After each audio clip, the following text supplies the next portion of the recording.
So that's not going to change the boundaries? I think we don't need to hold between meetings. Okay. Thank you.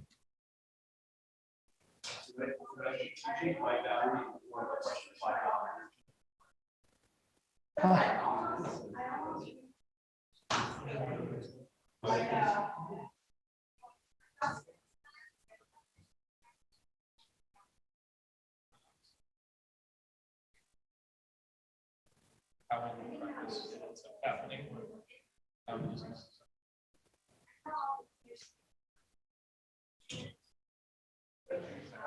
That allows me.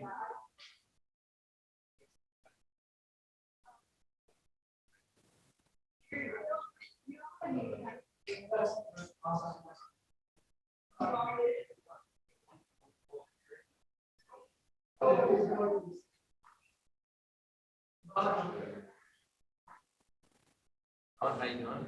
Good, John. Good.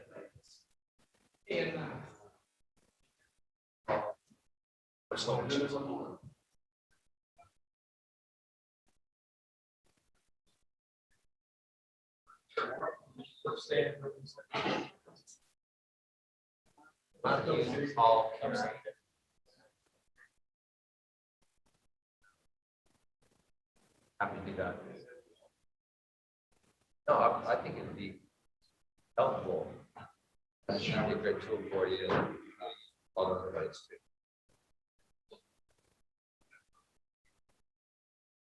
Okay.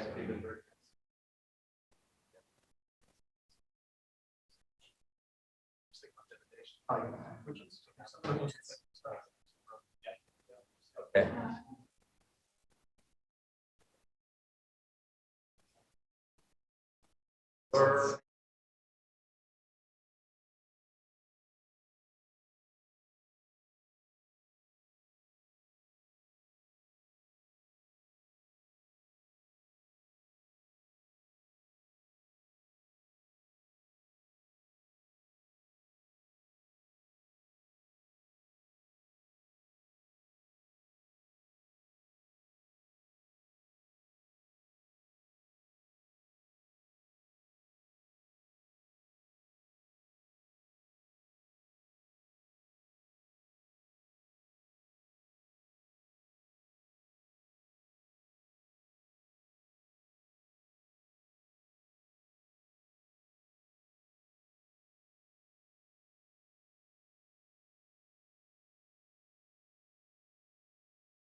We'd like to welcome you to this meeting of the Provo Municipal Council work session.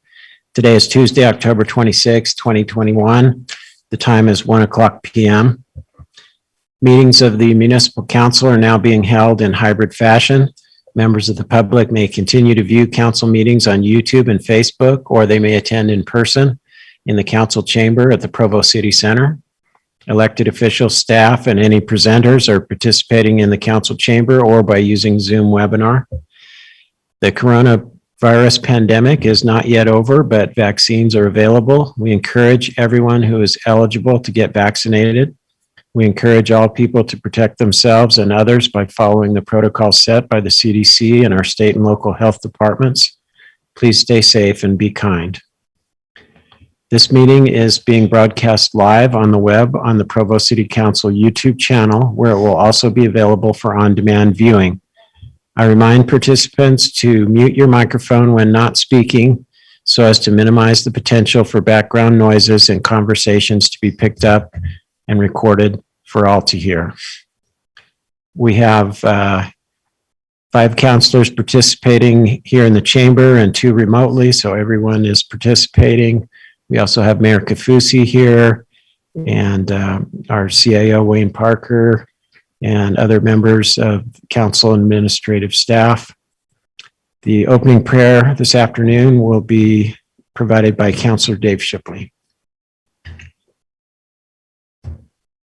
Our dear Father in heaven, we thank you for an opportunity to gather. We thank you for an opportunity to live and work in this beautiful city. We thank you for those who effort, unity, effort, goodness in our community, lift each other, support, and are kind to one another here in our community. We thank you for those who work for the city and for their sacrifice for us as residents. We ask a blessing upon them to be safe and to have high help in their work. We thank you for an opportunity today to discuss the city. Please help us to be wise and have proceed. And we thank you for all those that work on our support us. We thank you for the beauty that we live around. We thank you for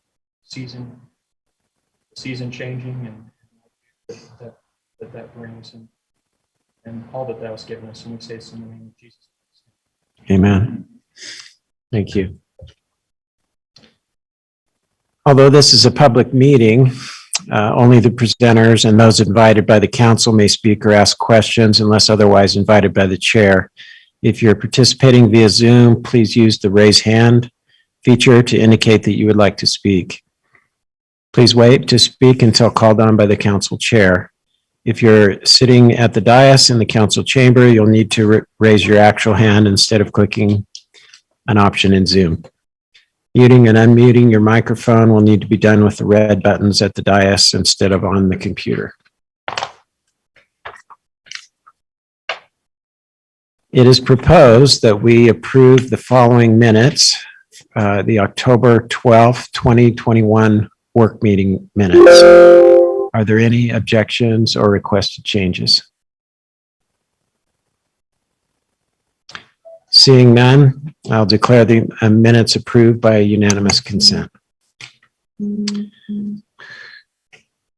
Pardon? First item of business is a presentation regarding the review of annual fraud risk assessment. And this item is to be presented by John Borgett, our Administrative Services Director. Welcome, John. Mr. Chair, while John Borgett's walking up, just a reminder, council members, as you're speaking, turn on and off your mics so we can hear you. You'll have to lean into your neighbor there.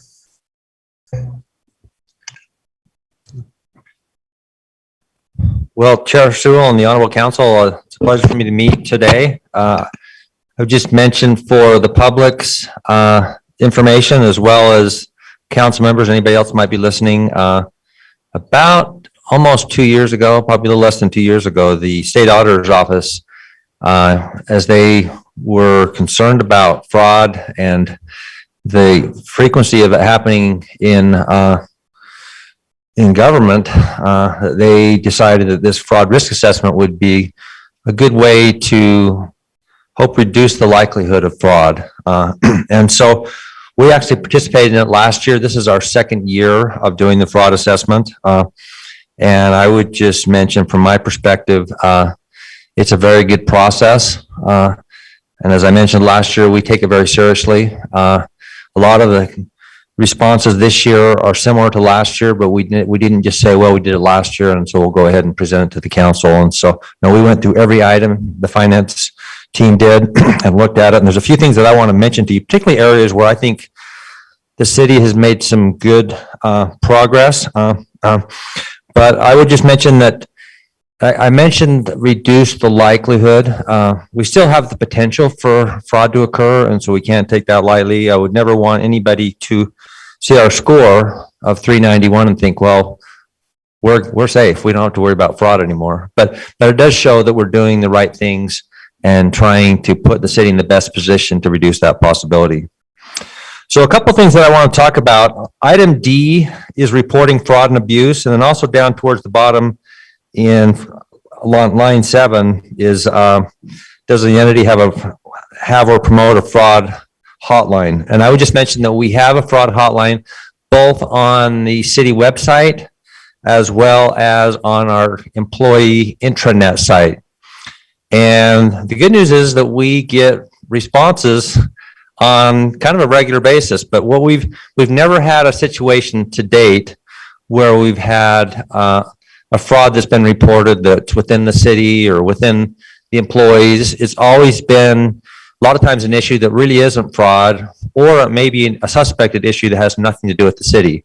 But what I like about the fact that we get regular responses is it reminds us and lets us know that it's working. It's out there. And so if somebody has a concern or an issue, that they have that opportunity to do that. We try to promote that in our policies as well as to the employees. And I think that was a great change that was actually instigated as a result of this fraud risk assessment last year. I think it's in place and it's working, and I feel good about that.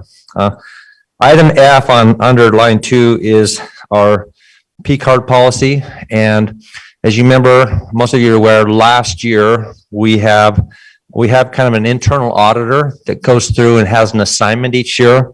And they went back last year and looked very deeply at P cards and provided a lot of feedback and guidance on that. I would mention that some of the items that they've recommended we're still in the process of implementing, but feel like we're making good progress in that area. And once again, as a result of us focusing on areas that we want to make sure that we have good audit controls on. Item 5 talks about making sure that all governing body members, which council members specifically, receive training. And last year, all of the council members did receive training. I would just remind particularly Cliff and the council staff that as we have some changes in the election this year, we'll want to make sure that we get the new council members trained as well. And then there also is an ongoing requirement. I think it's every 3 years. And so just a reminder there, but we're in compliance. The training was done last year and we're in good shape there. And then on item 8, it says, does the entity have a formal internal audit function? We scored ourselves an 18 out of 20, but I really feel good about these internal audits. Right now, we're in the middle of an internal audit on accounts payable. And Chris Harding is the internal auditor, and it's very, very in-depth. I mean, he's had numerous requests. We're probably getting towards the end of it. We're pretty confident that he's going to come back with some even better controls that we could implement, but just digging in and asking lots of good questions. And so I feel really good about the process and about how that's strengthening our internal controls by having items reviewed. And then the last one, I feel really good about this. Item 9, it says, does the entity have a formal audit committee? And we do. Both Council Member Shipley and Hobon serve on that committee. Council Shipley is the chair, and I'm excited about it because I've been attending the meetings and it's working from my perspective and my experience in audit and finance and accounting exactly the way we would want it to. They're asking the right questions. They're meeting on a regular basis, focusing on things independently. We've got great members, citizen participation, council participation, and I just think it's, if you had any CPA come in and look at that committee, I think they would be excited about what's happening there and how it's supposed to function, and so I feel real good about that. The other thing that's attached is what's called a basic separation of duties area, and this is kind of an all or nothing. You get 200 points or no points, and it just goes through and looks at various areas that we want to make sure that we have separation of duties so they don't have problems. Because most of the time when you have fraud, often there's something called collusion, where either two people get together or somebody has the ability to do multiple functions, which helps them hide up the fraud that they're occurring. And as we went through the checklist, felt good about it. There were a couple of areas, particularly with collections on cash. We had some areas that we worked on last year. We met with, we talked about and met with many of the departments to kind of get their feedback on where we're at. We found some areas where we had to remind them and encourage them to make sure that they're following the proper procedures. But at the end of the day, we felt good about it. What's interesting is item 11 and 12 talk about authorizing payroll payments and review of payroll payments. Last year, we put this in place because at the time, our payroll processor was doing multiple steps. Well, as we went through the checklist and we're meeting with HRs, most of you are all aware, this year we implemented the Workday system. And as we were going through that process, we realized that these two checks had kind of got dropped when we went live on the Workday system. And so we met with them, and that is in place. It was in place for the last payroll, and feel good about going forward. But another example of how this process and this checklist is good, so that you make sure that you're looking at these things and you're making the review so that you can try to protect yourself and not be in a situation where we have a serious fraud take place.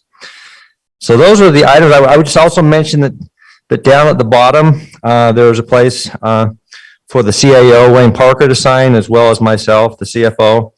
And when we sign our names on that, we don't take it lightly. We know that that's a very important thing.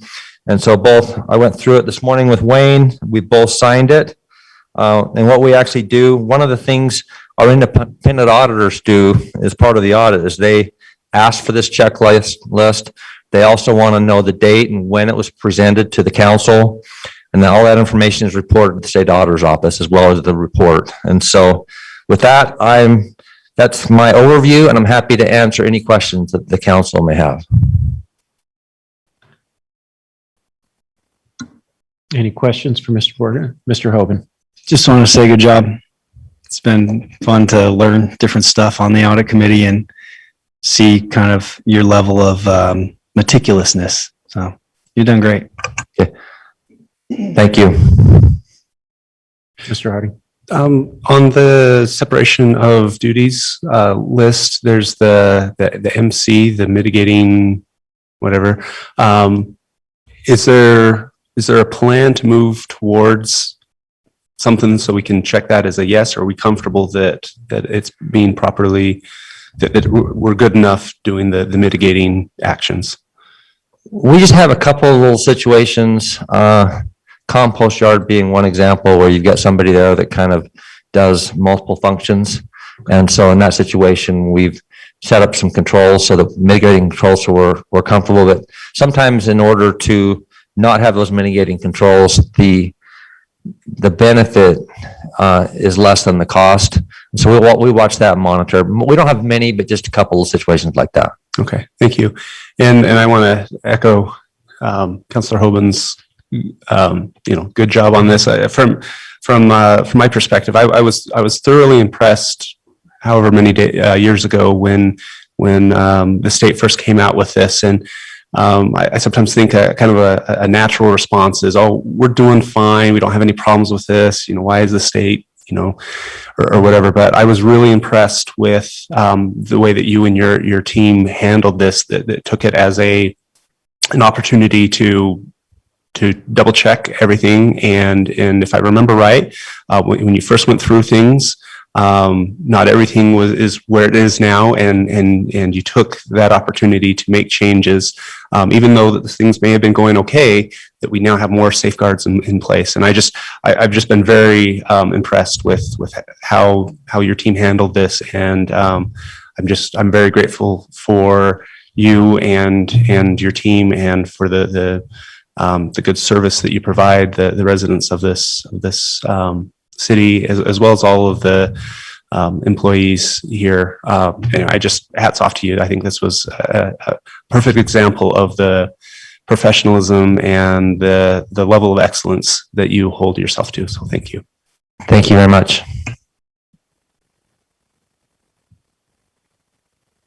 Okay, thanks. Mueller, thank you very much. I'd just like to echo the comments that have been made about you and our excellent finance department, John. Really appreciate that, and also thank Councilors Shipley and Hoban for their work on this audit committee. Sounds like things are going really well. Thank you.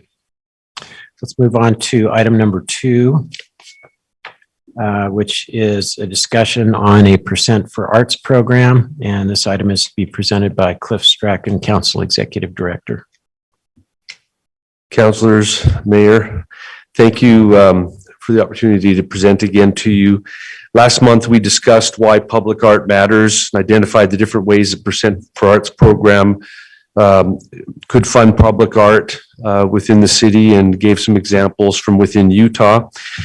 Today, the council wanted to come back and outline what such a program might look like in Provo.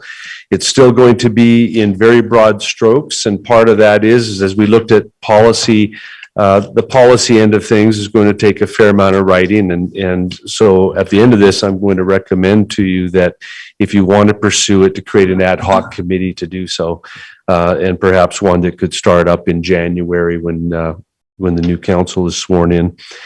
As you know, the basic concept is to provide funding by setting aside a percentage of capital improvement project money for the integration of public art into parks, public buildings, public spaces throughout the city.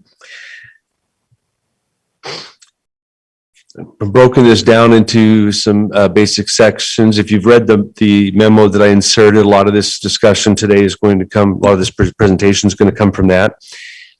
Basically, the first thing you need to look at is you've got to figure out who's going to plan for, review, and make recommendations on projects. We'll come to funding after. That's actually the first thing you have to do, but you do need a policy to create all that.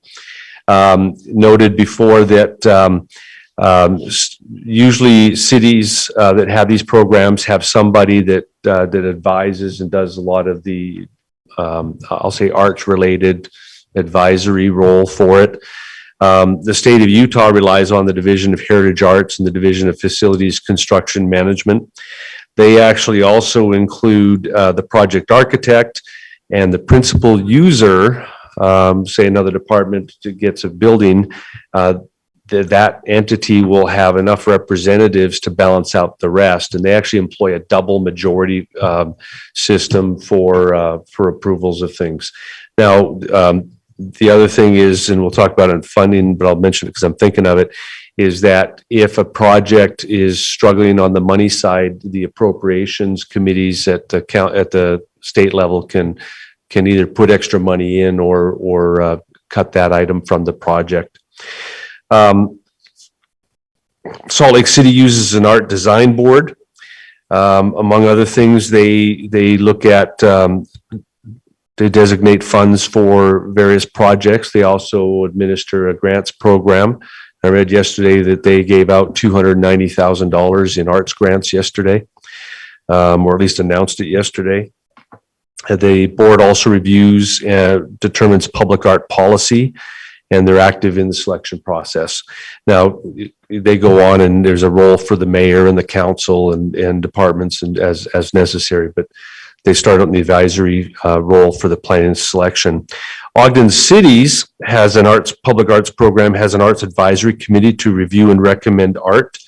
Projects get reviewed by the planning commission, and they get mayoral approval, and then depending on the size of it, there's funding that comes approved by the council.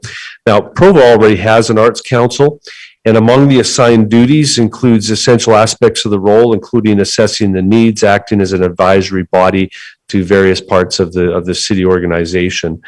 One thing that we'd want to do if we had a policy creating this program is you'd want to be very clear is that the how to involve the owner, which would be, and the architect owner, which department is building a building, say, involve the architect, and then various roles for the mayor and council, similar to what I see in the other cities.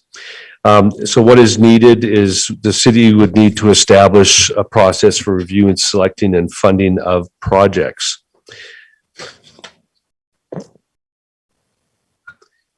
We talked a little bit last time about how to fund them.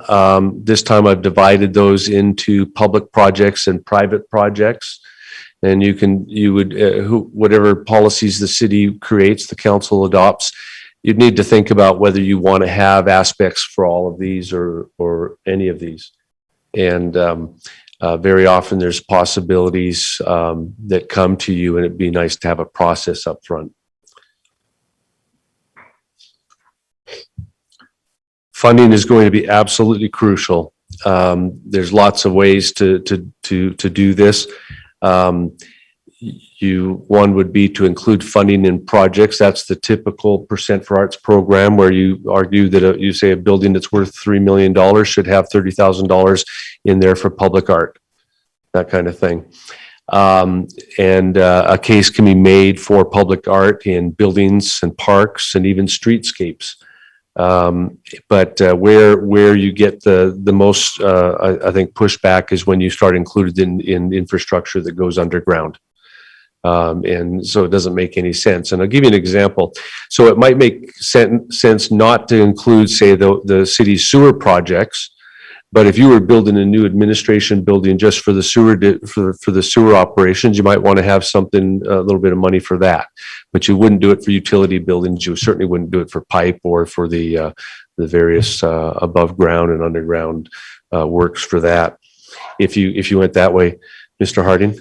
If I may, and I'm not disagreeing, but one of the funnest public art that I've seen throughout the country, including some neighboring cities, but also throughout other places in the country, are utility boxes that are painted up, and little murals, little portraits of that are unique to the area in which that's in, and to go from something that is at best just an ugly box and at worst it's just a graffiti magnet, and to turn those in.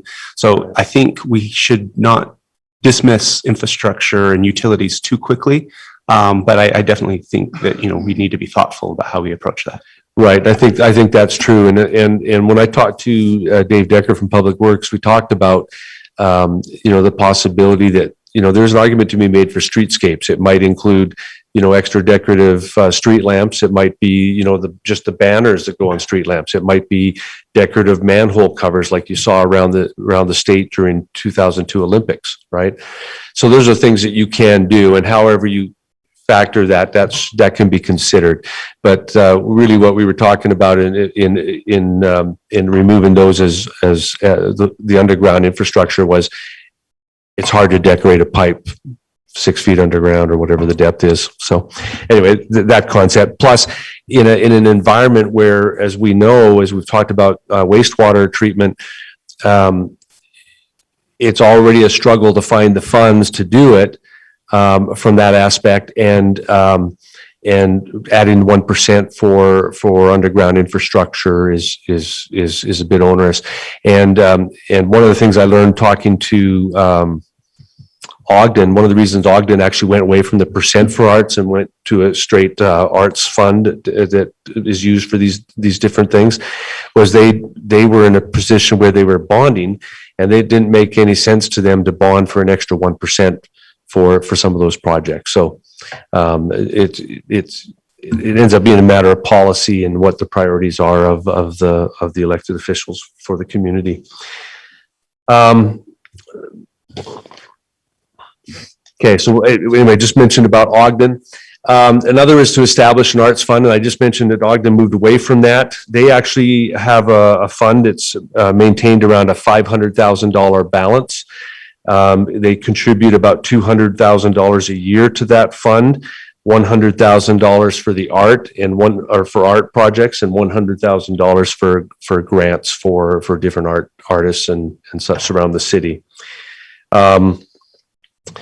Provo also participates in the RAP tax. Now, RAP tax is interesting. 1/10 of a sales tax brings about $1.6 million per year to our coffers. It's allocated to, of course, recreation, arts, and parks. And so there's an allocation that we follow. But talking to John Borgett, you know, it's not unusual for us to have a projected number that it's adopted as a revenue item in the budget and then to exceed that by $200,000 or $300,000. And going back a few years, John Magnus in our office looked at it for the last 5 years and then projected that out 5 years into the future and estimated that over the next 5 years that for the amount of money that's supposed to go into the CIP fund from the RAP tax, that we could actually exceed that by over $4 million. And if you took the 12% of that, depending on the upper and lower ranges of the projections, over 5 years, you could have between $400,000 and $500,000 into a fund just from those sources. Another is, of course, to accept donations. Another is, and this is actually suggested when I talked to Scott Henderson about it, he said, you know, if we had a fund, what if we had a fund and then basically said to directors as they were working on these different projects that maybe you match out of your budget from this fund and help bring projects to fruition. And then ultimately, there's also the question, surprised I actually didn't put it up there, but another one is that the city year to year tends to have pretty good, pretty healthy either carryover balances or a general fund. And so you might want to think about how you fund those. And at the end of the process, it's really comes down to an appropriation process and what are the priorities and what are the needs and wants around the city. So that's something to think about. And then one thing to think about, and this is actually more of an appropriation for expenditure than a funding issue, is don't forget that there's probably going to be some administration and maintenance costs to the projects. And by administration, I say some cities will actually provide a small percentage of whatever grants and monies available to the advisory body to help with their expenses if they have a separate one. But very clearly over time, public art has a maintenance cost and need to be recognize that over time. I mentioned a little bit about some of the Utah examples again. I mentioned the state level where the 1% goes on to the buildings, talked about how they were funded using the double majority of decisions. Salt Lake City actually up theirs recently to 1.5% because they wanted to focus on long-term maintenance and care. And so 0.5% goes to those efforts. And then the other 1% goes for the already existing, for the normal process of public art and grants and such. Ogden City, I mentioned about how they went from percent for the arts to a public arts program and then the Arts Advisory Committee. And then Ogden's actually this is kind of how they break theirs out. If you look at your monitors, they have a portion for arts grants and some policies around that. And they have policies around actual public art. And then they have some guidelines on how decisions are made based on whether they're major or minor projects. Mr. Hanley? Yeah, I'm a little unclear how a grants program is different than the public art program. I mean, aren't they both money going to artists to?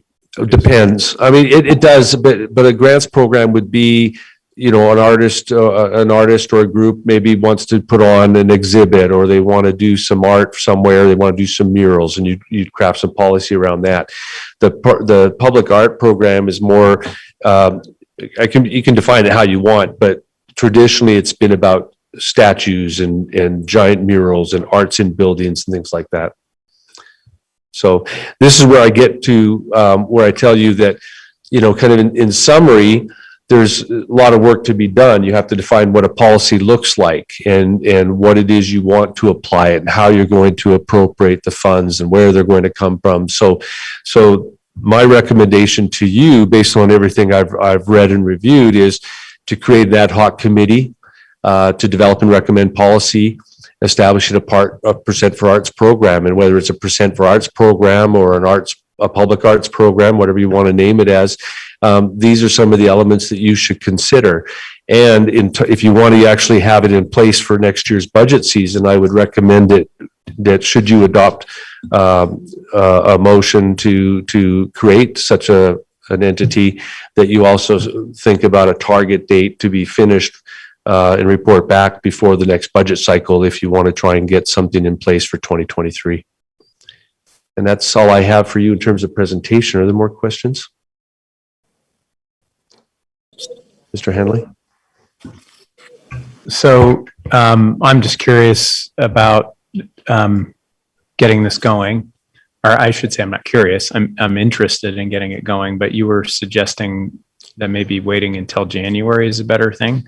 Well, what I was thinking was in terms of actually assigning council members to it and getting work on it. We've got 3 or 4 meetings left, and we are slammed trying to get current issues through to the end of the year. But when you assign committees in January, that would be a good time to see who's interested and get that ball rolling. But you could create by motion, you could create the committee now with a mission statement and move forward.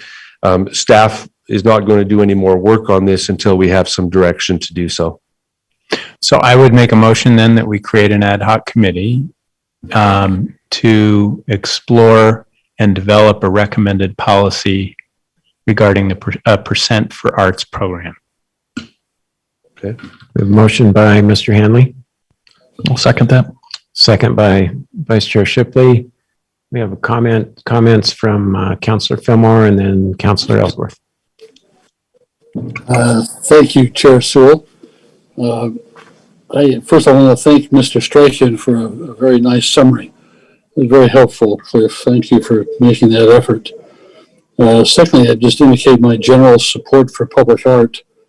But I have to express a concern. I'm concerned about simply committing ourselves by ordinance to an arbitrary 1% every year. I'm painfully familiar with the straitjacket that our state legislature found itself in a couple of years ago in doing its annual budget. One of the straitjackets being the constitutional commitment of all income tax to public education. And times change over time, circumstances change, and what may have made sense 150 years ago doesn't make sense right now in that regard, and I don't want us to end up in that situation. I'm wondering if there's a connection. I'm all for the ad hoc committee, by the way, but I'm wondering if one of our things we ought to think about is not so much a hard and fast commitment, where in some year where we have a real budget crunch, we find ourselves scraping and scratching, applying for money for absolute necessities, and we see this arbitrary commitment that we've got we're obligated to. It may not make sense in any given year, and I'm wondering if there isn't maybe a softer approach where we set up a mechanism for this, but we leave it to council discretion from year to year on how much up to 1% we might be willing to fund, given other budgetary constraints and priorities. So I'd be very interested to know from the mayor or Wayne, the administration's feelings about a fixed 1% commitment. And Wayne and I can actually both speak to this because we've held meetings discussing this. I think it's a great idea, other than I just think there has to be some parameters. I think if you were to take 1% of our CIP, it would be a ridiculous amount. So I think that if we could figure out a system that doesn't push us into millions of dollars every year, I think that would probably serve the community and the city both. And I'll turn some time to Wayne because we've had meetings on this. Thank you. I would echo the mayor's general comments about, 1% can be considered to be constraining or it can be too generous. And I think your council staff has outlined a pretty good process, and maybe we treat this as a beginning item. So it's 1% for art on parks, public buildings, and public spaces. And let's go 2 or 3 years and see how it works out. The other option, if you wanted to, at some level, have an opportunity to tap into utilities, it could be a 1/10 of 1%, for utility infrastructure or some other number. But the mayor's right. I mean, if you look at our CIP for the next several years, you would total that up to almost $500 million in public investment, which would result in a $5 million contribution to the fund, which would be out of scale, I think, for a city our size. And so I like the idea of starting small, maybe setting in the enabling legislation or review date, which would say, let's take a look at what we've been able to accomplish. The other thing that might be helpful would be to think about creating, and I know we've been spending a lot of money on planning lately, but I wonder if it would be valuable to maybe try to create a public art master plan where, and maybe this is something you task Parks and Recreation or the Arts Council to do, and to come in and say, over the next 5 years, we'd love to see art at these locations or this sort of art, and then try to scale your program to meet the needs of the arts master plan. So those just be a couple of thoughts as you're thinking about where to go next with legislation. Yeah, and Councillor Fillmore, to your comments, those are issues that have come up as we've discussed with different directors. I've had conversations with the directors of Public Work, Parks and Recreation, and Administrative Services. And I think there's a general sense that there's a willingness to look at it. The details matter.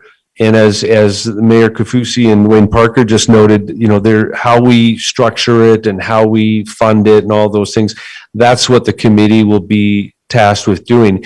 And even though it would be a council committee, like every other committee we do, we would pull in whatever departmental representatives from the administration as needed to help us work through the issues.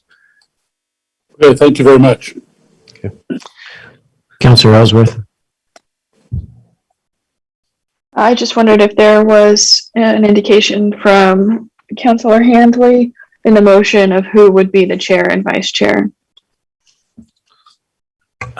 Yeah, thank you for that. I didn't say anything about that in part because I actually wanted to then throw the question back to Mr. Strachan about January. I mean, it seemed I'm happy to sort of offer my services on this committee, but it seems like if you need a person to put on the records as getting it going, but if we're seriously forming it in January, my proposal would be that we just simply form it in January. I don't know if that is.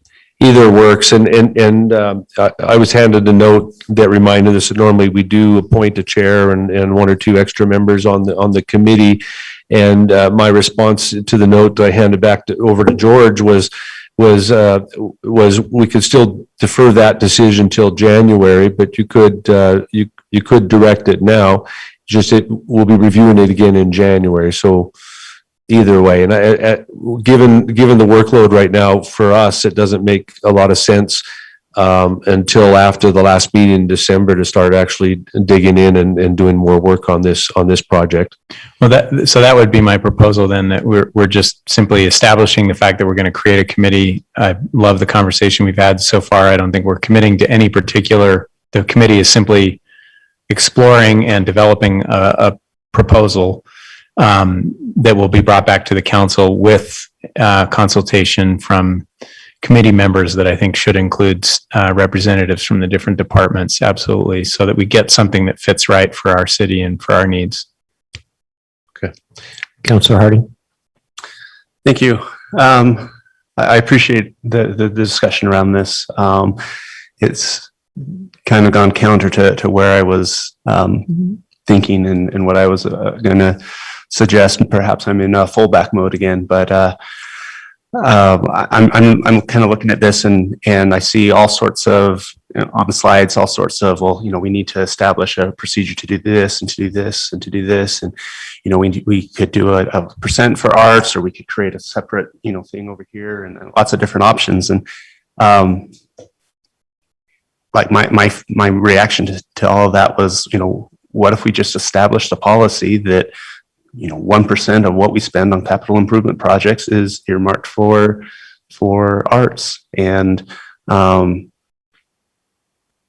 particularly for what's being built. So again, the suggestion, if there's a $3 million building that's going in, we just know that the policy is we're going to budget $3,030,000 for that, and 30,000 is going to go to the art on that.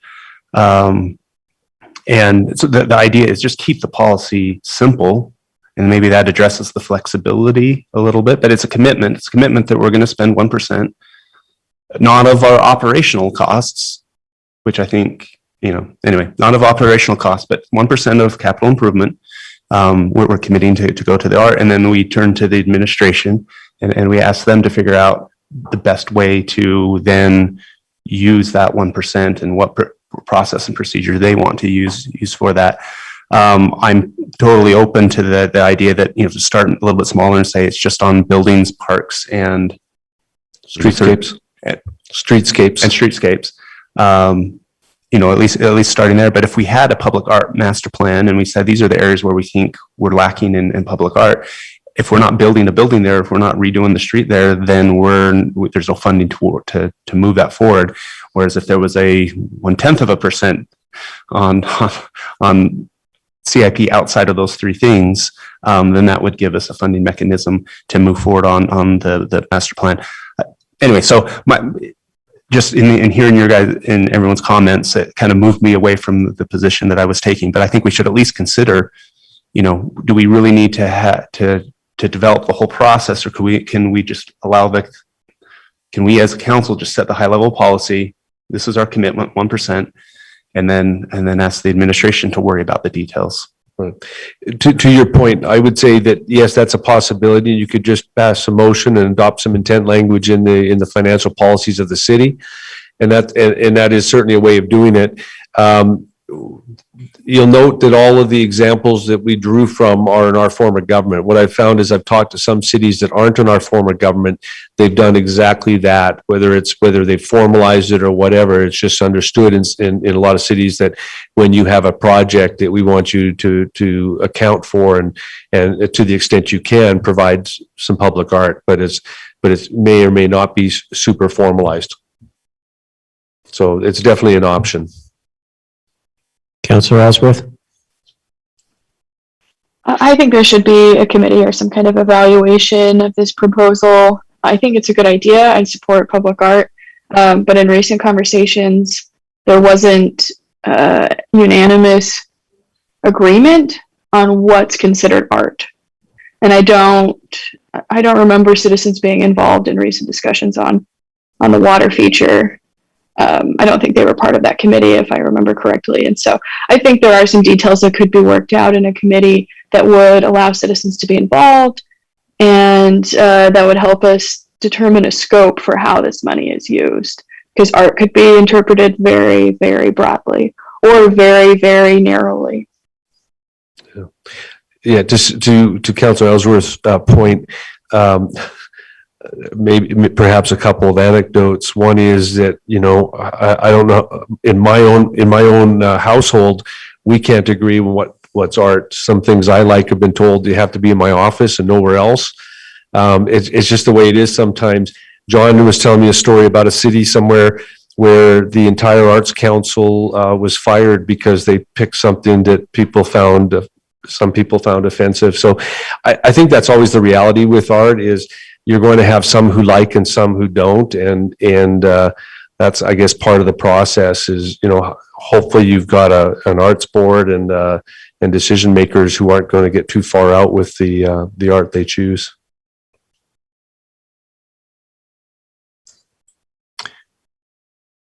Is there any other discussion on the motion? And I'll just restate it. My understanding of it is to move ahead and create the ad hoc committee using a mission statement right here that Mr. Hanley quoted, but to defer the selection of the chair and the vice chair and the committee members until next January. Is that accurate? Okay. Right. Did you also have a target date? That was my suggestion. Yeah, we could have a target date for April for reporting back to the council. Any other discussion on the motion? All right, I'll call for a vote. All in favor? Councillor Ellsworth? Yes. Councillor Fillmore? Yes. That motion passes unanimously. Thank you. Looks like we have a scheduled break, and I just want to clarify that the next presentation is scheduled to start at 2:10. Is that correct? Let's see, we do have an extra 15 minutes here. I'm just wondering if there are any short items that we could, Mr. Chair, we could possibly get through the quick review of the towing operations. We had a lot more time was scheduled for it on here than I had anticipated. But it depends on the direction of where it goes. well, we do have two closed session items, so if we can make up gain a little time here, that might be good. So I propose that we begin that item, and then if we need to, that we continue it later on. Okay, can you have the ordinance pulled up? Based on discussions with the council previously, it was directed that we come back with an ordinance setting the new fees for the the patrol, non-consent, non-police towing charges at 80% of the state rate. We've gone through and drafted an ordinance that if we can pull that up, you can see under part 1, the language now that would apply to keep it at 80%. Interestingly, when we first looked at the rates, back when they were set 7 years ago, $60 for booting was the about 82% or 83% of the 2014 rate, which was then $72.50 at the state level. That's gone up another $2.50, and so at 80%, we're still at 60. Now, on the other charges, back then in 2014, the rate was about $219 cumulative, and we charged $175 in our ordinance. Today, the rate is $243 for the things that we allow it in here, and at 80%, that jumps to a little more than $194, or about a $19 increase on that. So the ordinance itself just includes that change to 80% and Brian has referenced the actual code items or the actual administrative code items that set those periodically. And then in the future, we wouldn't have to do any more changing unless we wanted to change the percentage. But that's the ordinance before you tonight. I do know that there has been a couple of members of the council that wanted to look at doing a ban. Brian Jones sent you an email a couple days ago, trying to get the right date, October 20th, outlining some of the concerns and why it would or wouldn't work, and left it at that. But we didn't have 4 members of council. We had 2 members that wanted some answers back. We brought the answers back by email. In the absence of some kind of motion to create the language, right now the only ordinance you have before you is the one amending the rates. Mr. Shipley. And to that point, I'll just clarify, for me, I was anxious to hear how Salt Lake City was kind of skirting they have kind of a pseudo ban. And when I got the feedback from Mr. Jones that basically they've just got to work around, but they're allowing the exact same thing, where a property owner can basically establish patrol towing through contract, through an agreement, which is exactly what somebody here in Provo can do. You know, if you have a property owner, they can, through contract, establish patrol towing, but they have to have a contract.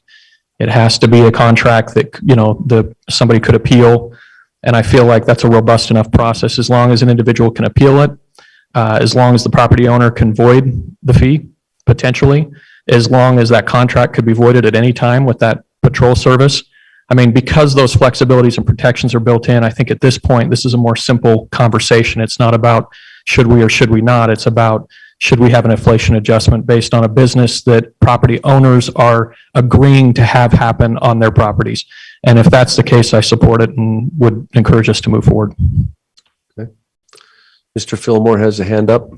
Councillor Fillmore. Yes, as the other council member who wanted to explore what Salt Lake City is doing, I very much appreciate the very thoughtful and thorough memo that Brian put together. And just to add that I concur with Councilman Shipley's observations. Okay. So this is on your agenda for tonight. Any other discussion or questions, Mr. Hardy? Yeah, I think this is discussion. I thought it was interesting. Mr. Shipley talked about that contracts, I believe, if I understand correctly, contracts in Provo require that the owner or manager of the lot can waive the tow fees, and that I think that's interesting that was put in whatever it was 6 years ago. Because I think that might be a way to discourage predatory towing. If someone says, hey, you know, I was 1 inch over the line, or I was here for 5 minutes and I was coming in to sign a contract, you know, and I don't have a permit because I don't live here yet, or whatever, those kind of things that we've all heard the stories of. And if it's something that the owner wouldn't want to have happen, then he or she could waive the fee, which it strikes me as not necessarily fair to the tow company, because they've come out, they have, you know, done the work of towing the car, they've done the work of releasing, and then to have to waive the fee, you know, because it was, you know, because the owner decided that wasn't reasonable, you know, doesn't, from one perspective, doesn't sound fair, but it also seems like a strong deterrent from the tow company doing something that is predatory, or being more in line with what the owner actually wants. So it's very interesting. I don't know. Interesting. I don't know if I would have supported it at the time or not, but it's a very interesting. And I think this, as well as the cap, I think these are all ways that the council is saying, we're not going to ban it. You can't, you know, we're not going to say that you can't do this, but we're going to discourage it. We're going to encourage people to say, you know what, I'm going to look for something other than patrol towing to do this. But now we're being asked to raise the cap. So there will still be a disincentive because it's lower than the state fee, but it's going to continue to rise. So it's less of a disincentive if we do this. The other thing that I thought was interesting, I want to say it was this spring, but it may have been the year before, just in the perennial discussions at the state about towing regulations, because it's always a fight up there, unfortunately. But there was some anecdotal, and I don't remember, I believe it was in Provo, I don't know for sure, so don't quote me on this, but at least someone in the state, and it probably was Provo because we're the ones with the contracts, basically they said, okay, we'll write in the contract that the owners can waive the fees for the towing, but we're going to insist that in these contracts that the owner has to pay the fees if they waive the fees, which again turns the whole thing upside down, turns it on its head. And so I am worried that we are undoing a lot of what was accomplished in 2013, or like we're part of this undoing of this. Predatory towing at the time was a major issue, and it has become less so.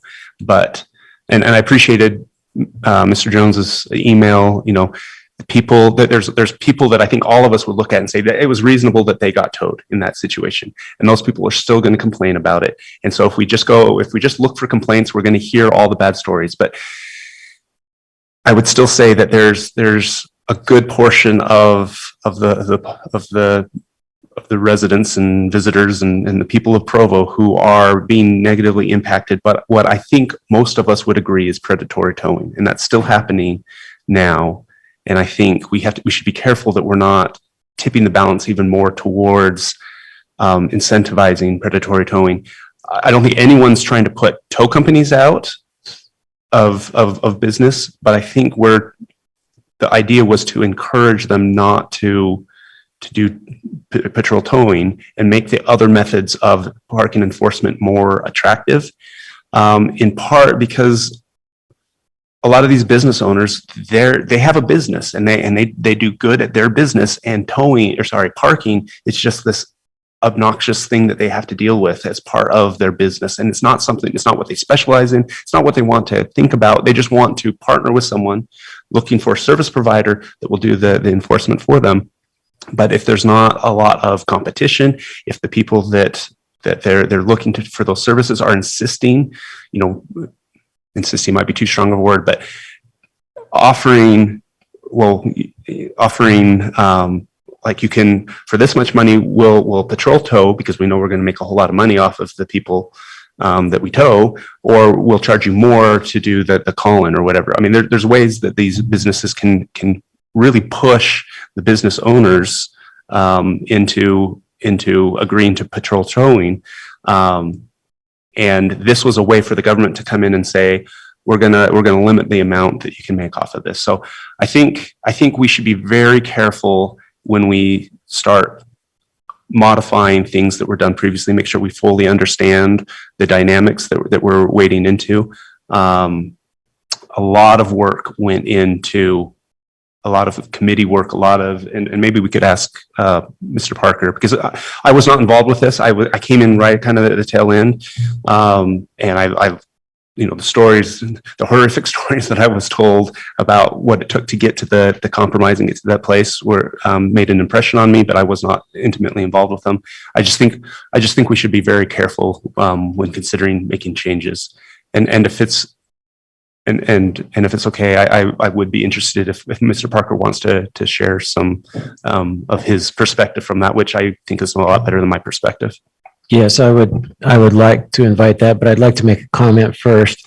And I appreciate the reference to all the hard work that was done in 2013 by Mayor Curtis and Wayne and their team.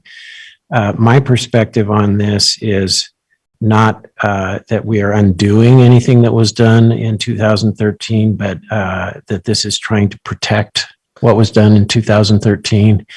My concern is that if we don't do something like this at some point, that an ordinance that imposes a fixed fee on a business that never changes or adjusts for inflation, I think there's a larger chance of running into problems either at the legislature or in court. So, Mr. Parker. Thank you. I think Councilmember Harding gave a good summary of kind of where we were. The challenge really is, and again, prior to some of these changes, when we'd have an angry student call, the answer would be, well, you brought your car to someone else's property. Did you ask permission? Well, no, it's an empty lot. Well, do you think you can just camp out in somebody's driveway overnight without asking permission and not expect to be towed?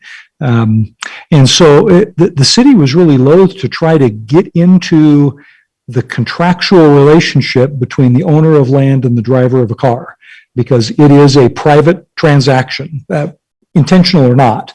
And so where the city really came down to was really two key factors. One was notice, which was whether that's in the rental contract or in the sign at the entrance to the parking lot, the ground rules are clearly laid out.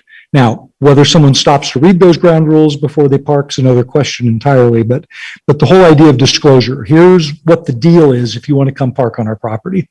The second piece really was to try to distinguish between what again at the time was called predatory towing. I know Mr. Jones has new terminology for that, but the idea that someone could lurk in the shadows with a tow truck and wait for somebody to pull into a parking space, and while they walked in to sign their contract or drop off cookies, or to we had one I remember one very difficult plea was from a local ecclesiastical leader who stopped because his wife had just had knee surgery, and he parked in front of the clubhouse at Campus Plaza. And by the time he walked her into the social event for his unit and came out, his car was gone. I mean, it was literally moments, He involved. And so we tried to get around that issue by saying the default really is a call per tow. And then if you meet certain higher level of standards, you can actually use the proactive towing.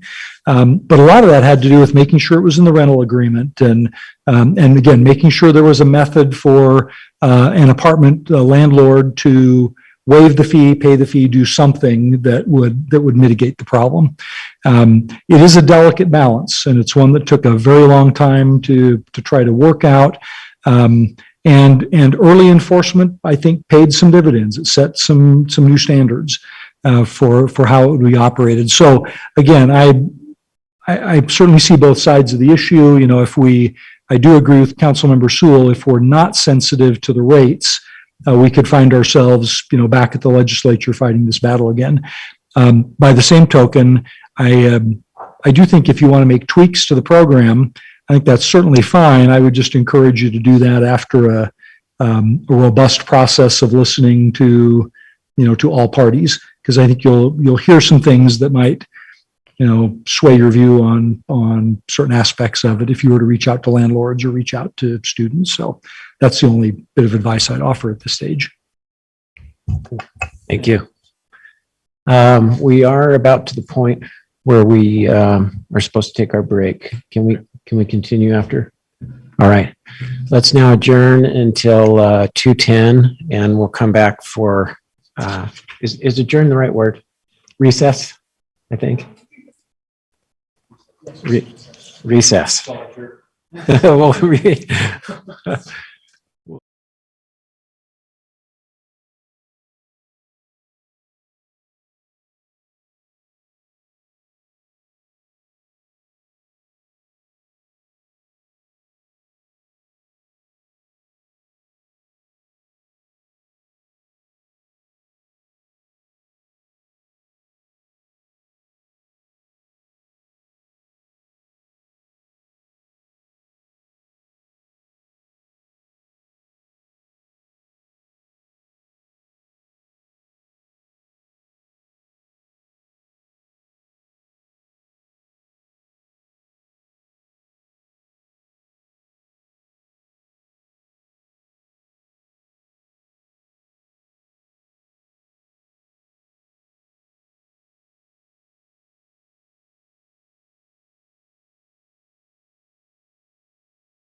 we'll now move on to, Oh, could I still make a comment or?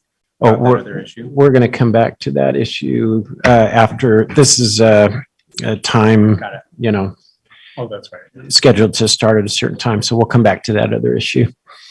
This next item is number 3, a presentation from the C. Gardner Institute, A Time to Build Physical, Human, and Social Capital. And we'll just note that this is the third of 3 excellent presentations that we've had from this group, and this will be presented by Natalie. I'm not sure how to pronounce your last name, Natalie. If you're hearing me, it's Gardner. Gardner? Yeah. Yes, director of, one of the directors at C. Gardner Policy Institute.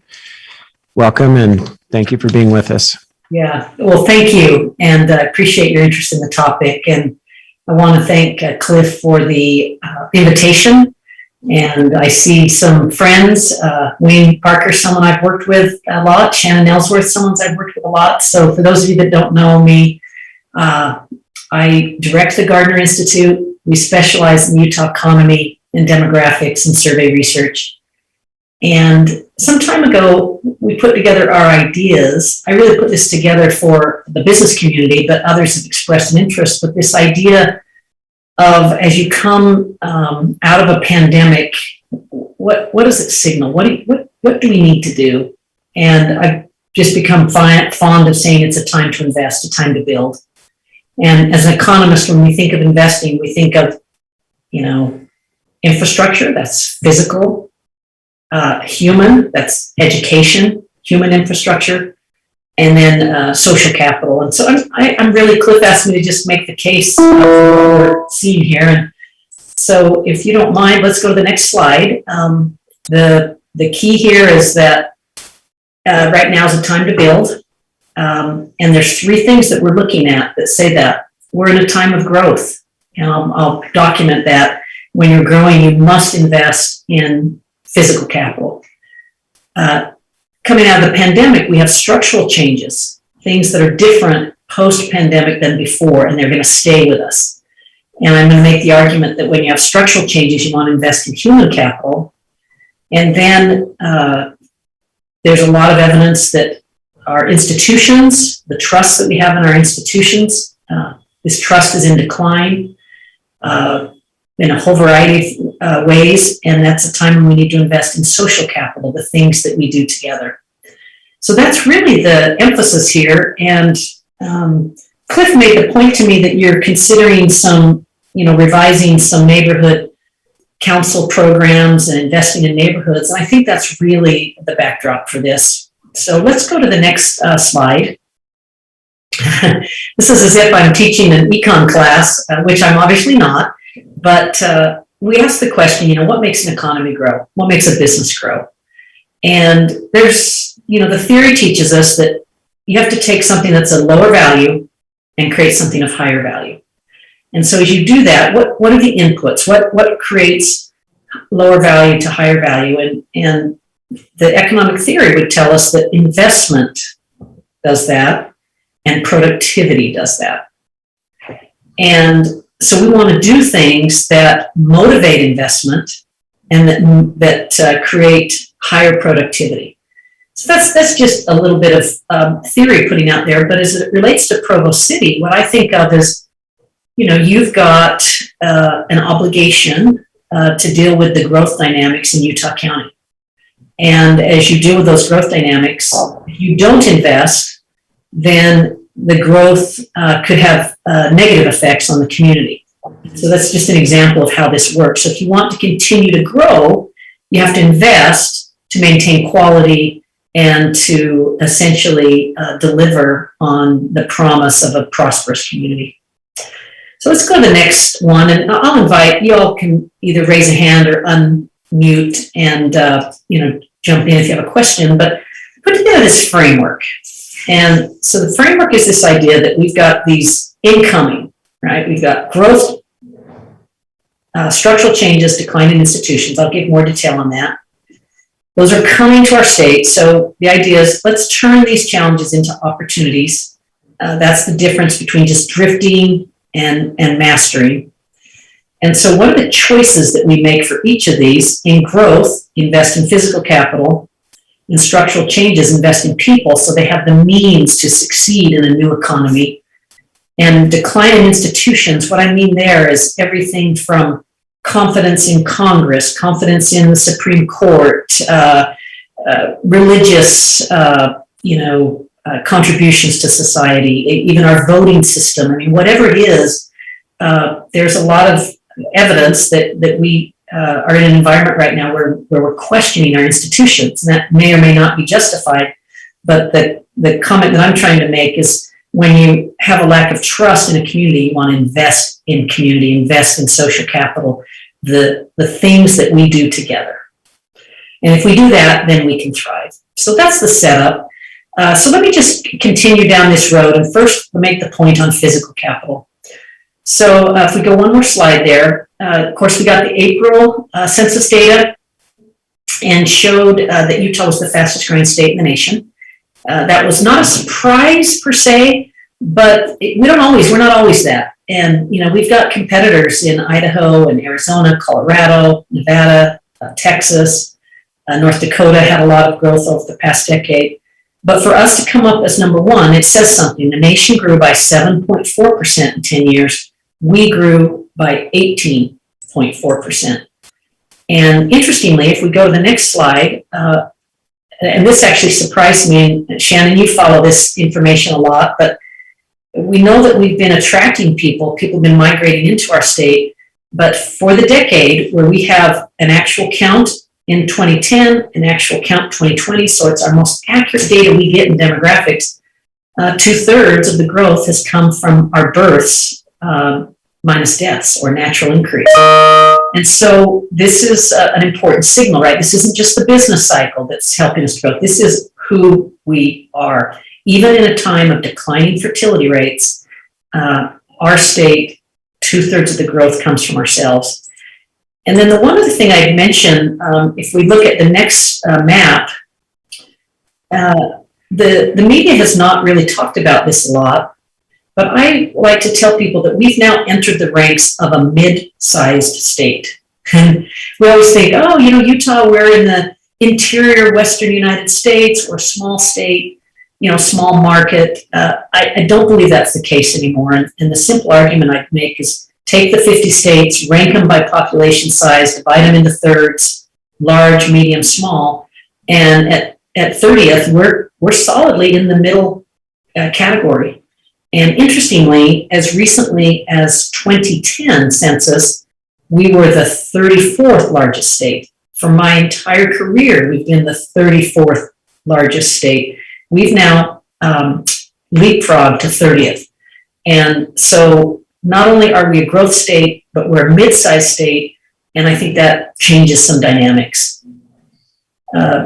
Another point that I'll make here, if we just go to the next slide, I want to try to localize this to Provo City, but if we look at the percent change in population over the past decade by county, so you can see over on the left, US 7.4, state of Utah 18.4, and then our second large urban county, Utah County, growing at 28%.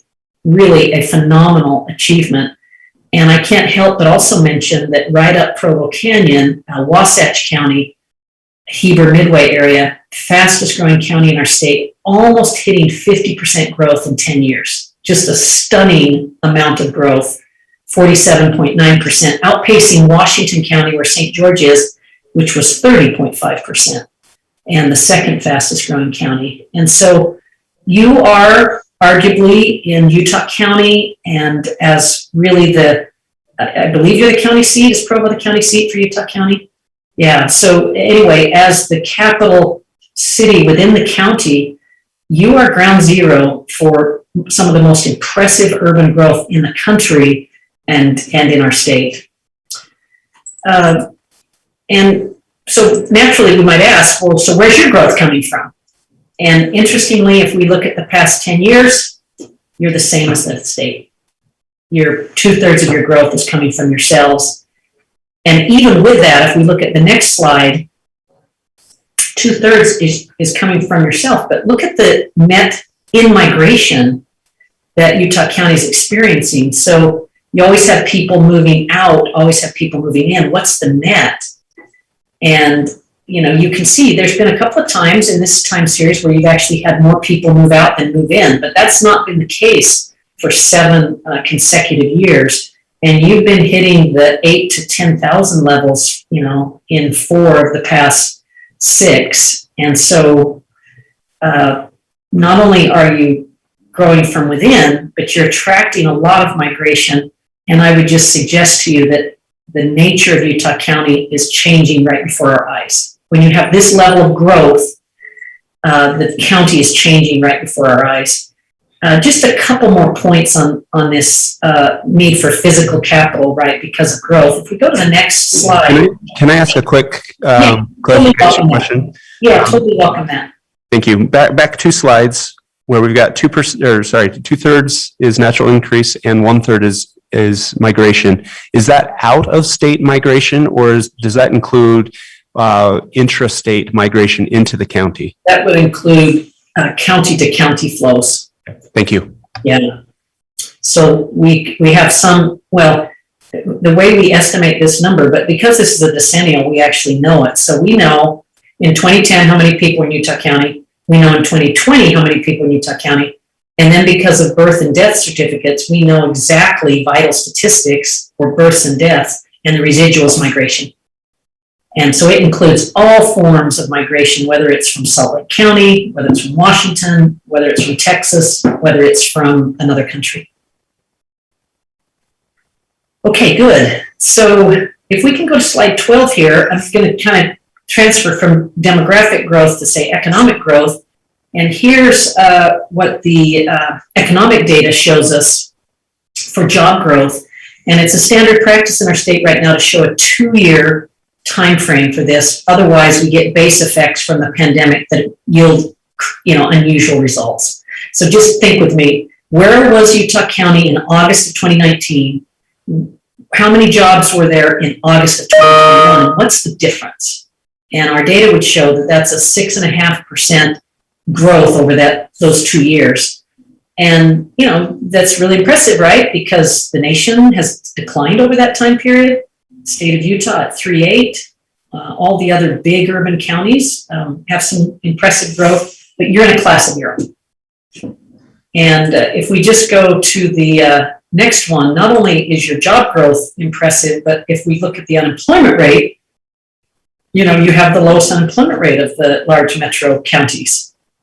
And so, you know, I look at these numbers and I say to myself, okay, this is a time to build. This is a time to invest, because you have significant growth, which if our public finance structures are what they should be, we should have also the money to go invest in growth. And that's not always the case.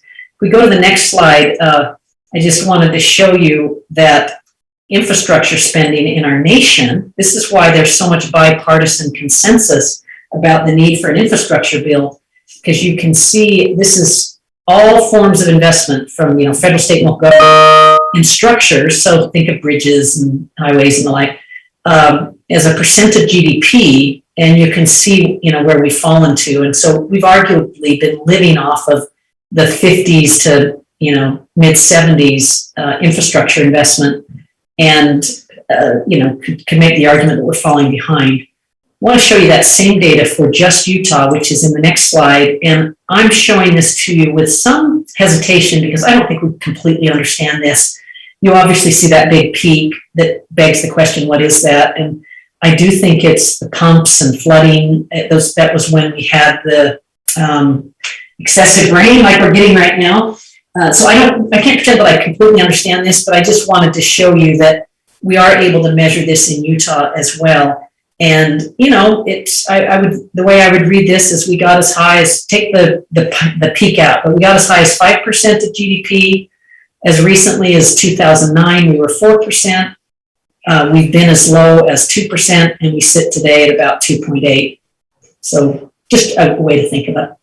Okay, let's go to the next slide, and then I'll just pause there for a minute. That's the most lengthy part of what I hope to share with you, but you see the growth challenge there. Does anyone want to ask a question about that? I'll try to be quicker on the next two. Is this helpful? Is this help along the lines of some of the decisions you're trying to make? Yeah, I was going to pipe in and just say, I don't have any questions, but let me just say, wow, and thank you. This is really helpful. Oh, good. Well, you know, it's kind of, it really was thought through for the business community, but it has, you know, obviously a lot of application to the public sector. So I want to be quicker on the structural changes. And so I'm going to do this really quick, and then if we have questions. So let's go to the next slide, and it will be one more slide. Go one more. Okay, so in economic thinking, we know that there's a business cycle, cyclical trends, and then we know that there are structural trends. And the structural ones are ones that stay with us. And if we go to the next slide, what we think of typically in structural changes is changes in behavior, changes in technology, demographic changes like an aging population, and maybe new paradigms that change the way we think about things. And of course, through a pandemic, all of these things got shaken up in a bottle, and they're coming out the other end, and some of them have been accelerated and some of them are brand new. And I've sort of hinted at what some of these are, but you know, I'm not in Provo today, I'm in Salt Lake City. And I don't think I think pre-pandemic I'd be in Provo, and I would love to be there. It just didn't turn out that way, but we've changed. Our behaviors have changed. On the technological advancements, it's enabled us to have these changes, more online education, remote sales, telehealth, and the like. This Zoom town on demographic changes, this is a really interesting one. This is the idea that you can live anywhere and work.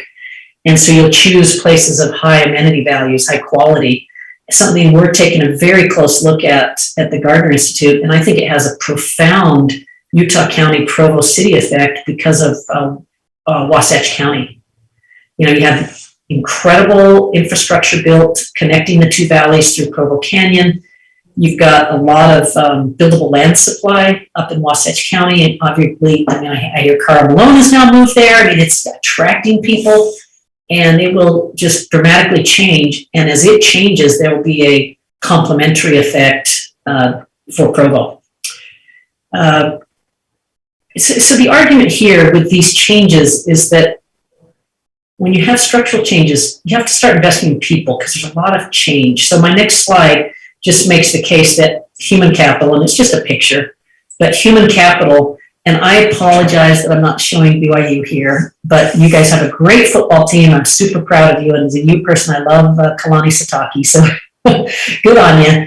But we know that when we give people skills to succeed in a rapidly changing environment, an environment with a lot of technological change, an environment with a lot of behavioral change, we just know that education is key. And if we go to the next slide, just trying to show you that there's not only individual benefits to investing in education, which are well documented, right? You earn more, you have more mobility, better health outcomes, just a lot of things that are, you have health insurance, but the societal benefits are overwhelming as well, whether it's voter participation, volunteerism, a decreased poverty rate, which is helpful to society because you're not, having to transfer funds and the like. And so the argument that I would make is that coming out of the pandemic, we got to think about how do we invest in people.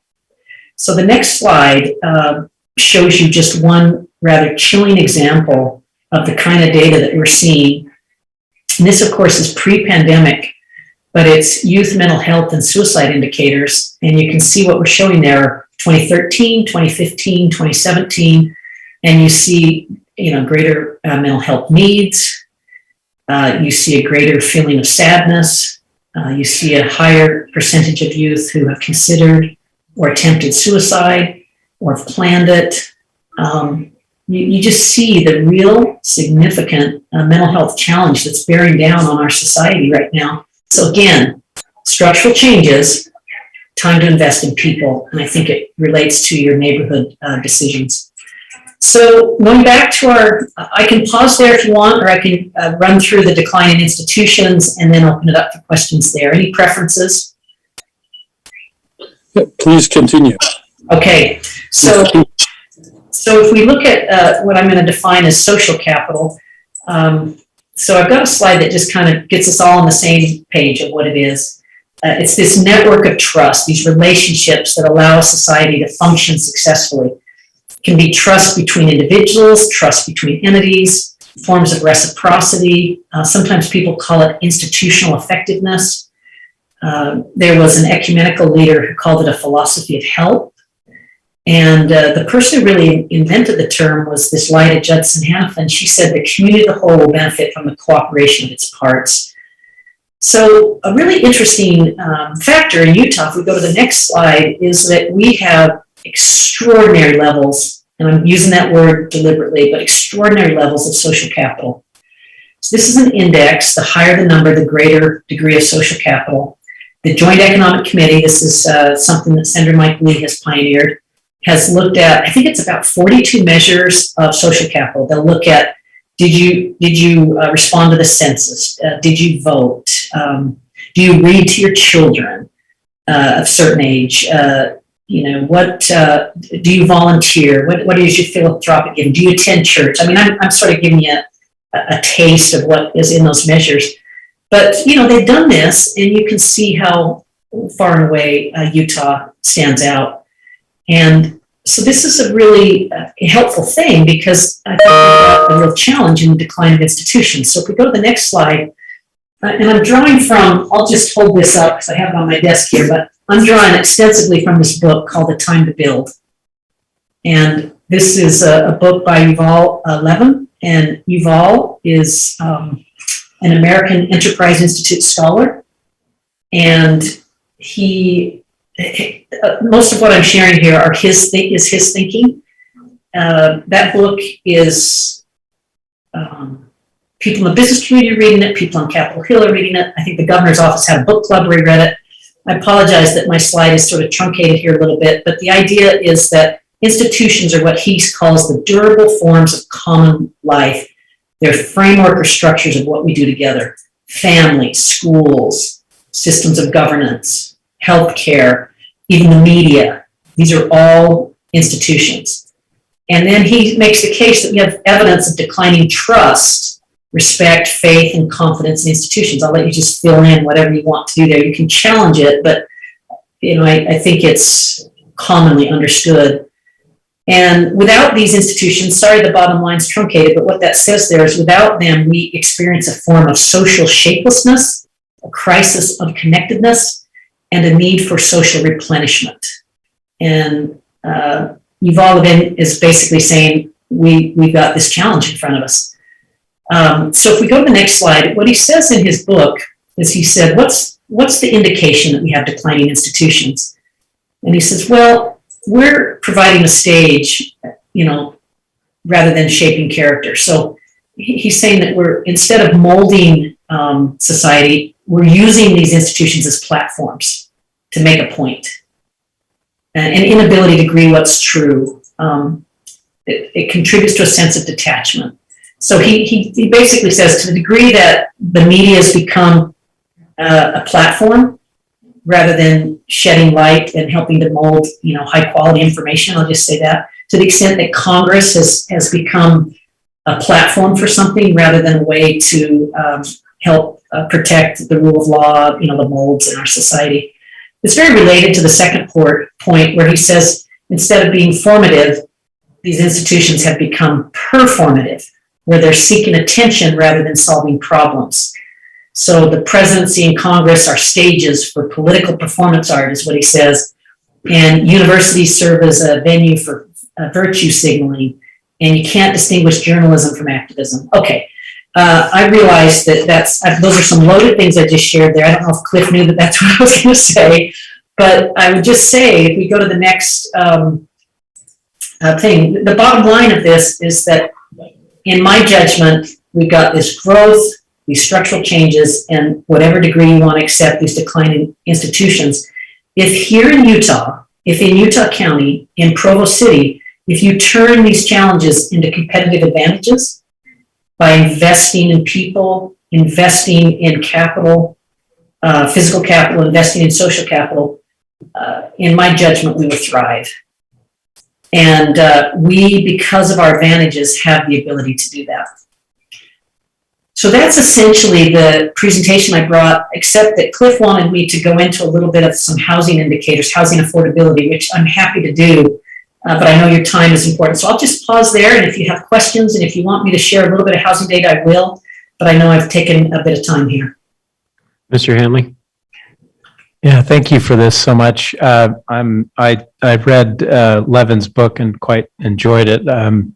I guess my question to you is, and maybe you can't give this answer very quickly, but if you have some quick thoughts, bullet points, I'd be very interested to know what you think it looks like in Provo to invest in human and social capital. I mean, I think I know what it looks like to invest in physical capital, but from a municipal government perspective, we're not in the business of education here. The school board is, but what can a city council do to invest in human and social capital? Yeah, great question.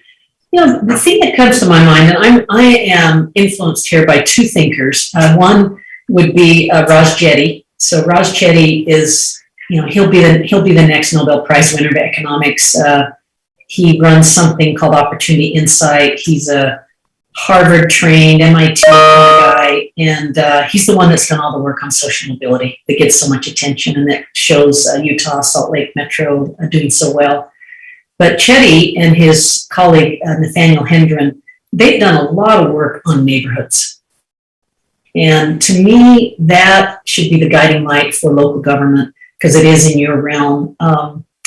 I'll put in the chat a link to a working paper that he and Hendren did, where they basically show that children's opportunities for economic mobility are shaped by the neighborhoods in which they grow up. And I believe, if I'm reading it right, that it's almost as significant as the families that they grow up in. And he shows that neighborhoods affect long-term outcomes of our children. And thinks that place-focused approaches will do more to improve economic mobility than a lot of other policy priorities. I'll put, I think I can see I can put this to everyone in the thing, but I'll put a link to, let me see what I've got here. I'll put a link to the study that I'm referring to, but the other thinker there is just David Brooks, so the columnist for the New York Times, but he's written quite a bit about using as neighborhoods as the building block for creating greater social outcomes. So to me, that's where I focus. Councilor Ellsworth? Yeah, thanks for sharing that, Natalie. Thanks for spending time with us. I'm curious is that the role of government? And that's a really subjective question, but how do we determine how to use the limited resources within a municipality to support those objectives? And I don't disagree with you. It sounds like what you're saying is that every part of a city should be healthy and safe and attractive and not create pockets of neglect or deterioration. Yeah, it's a totally fair question. And, the way I think of it is it's this whole idea that, government exists for the welfare of the people, right? To help, and by welfare, I'm meaning to help create a more prosperous society. And the way government does that must be limited and must be carefully executed, or it creates unintended consequences and a lot of problems. In the case of socioeconomically disadvantaged people in our state, in my judgment, we either pay now or we pay a lot more later. And what we want to do is we want to be careful about our investments. So you want to be measured, you want to prioritize, you want to stay within the realm of what's, local government. You want to partner and leverage. All these things that are best practices in public policy. But I have no doubt that there's a absolute government role to help invest in people just like we do in education. And at least, and so only you can know what of that you take as local government's role. I'm not very familiar with Provo. I'm quite familiar with Salt Lake City. I grew up in Salt Lake City, and I know where those pockets are, and I know from the research how much it can help all of society if we lift those pockets. Thank you. Yeah, has to be done well, and you all would know how to do that. I did put the link, by the way, to that paper by Chetty, and it's I think it's from 2017, so it's been a little bit of time that's passed, but it's widely quoted as the justification for focusing policy interventions at the neighborhood level. And maybe combining some of the points you've made, if there is a government solution to social capital, then there has to be widespread trust in that kind of program or solution, and it shouldn't be performative. Mm-hmm. Yeah, that's right. Councillor Hoban. Yeah, thank you so much for this info. So enlightening. I was taking screenshots as we went, but and sending them to people and saying, look at what Utah's doing. It's awesome. What happens if we aren't proactive and we maybe are a little more reactive and just kind of take things in stride?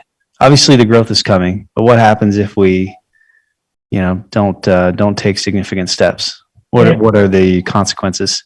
Yeah, I think the main consequence is that our, livability, our sense of enjoyment in our communities declines, and it's pretty easy to think through.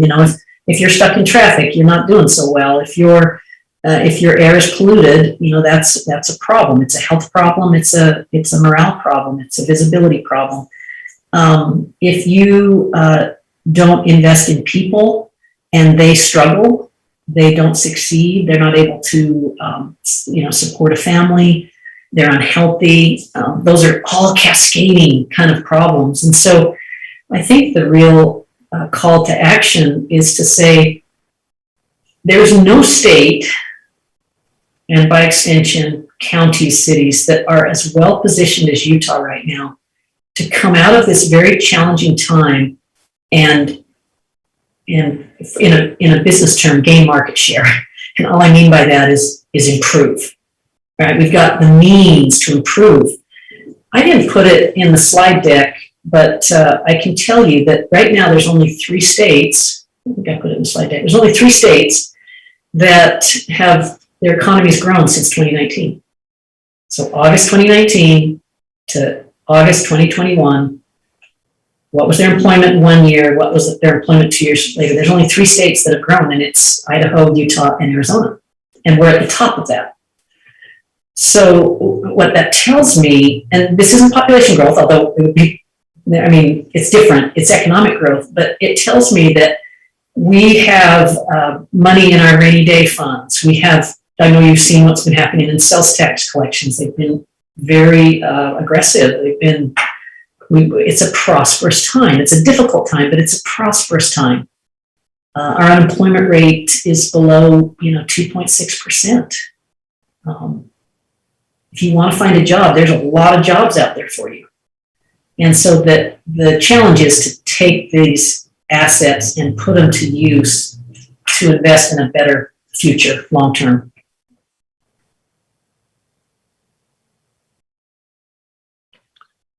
Any other comments or questions?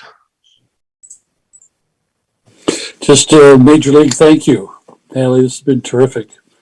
Can you send us all your slides? Yeah, absolutely. Use them as you'd like. Is it Malia? Malia has them.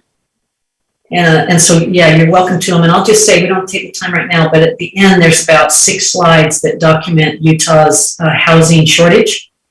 And it's real and not controversial, meaning it is, the data is absolutely persuasive that we have a shortage and that price appreciation is the other big challenge. I would say that growth and housing affordability are the 2 most significant challenges facing the Utah legislature as they come into session again in 2022. Mr. Hoban. Well, we've got 5 minutes. Can we get a little bit of that? Maybe she can help us settle an ADU dispute. I'm just kidding, guys. I'm not bringing that up anymore. I promise. I'm done. Tapped out. Let's take our time. But I would seriously like to hear if we've got 5 minutes. We do. We're a little bit ahead of schedule. Could you give us a 5-minute overview of that last portion? Whoever's advancing the slides, can you go to slide 33? You gotta be right here. So this is just to say, most of these are at the state level, but to say that we're at record levels of permitted construction. So this is permitted units. And so the point here is that we are putting out supply, and our fastest growing industry right now is construction, major industry. So we're building like crazy. So then you go to the next slide. This slide shows you that it's comparing the number of new dwelling units, so permitted, to the number of new households formed. Whenever that red bar is above the black, it's an imbalance. And that imbalance accumulates over time. So that gray line is the cumulative gap or shortage, so that we think we're around 45,000 housing units short of what a healthy market would look like. If we go to the next slide, those are estimates, but we also know, this is a known number, when you list a property and when you sell a property, how many days on the market, and the median days has gone from 87 in 2011 to 6 today. So again, a sign of an imbalance.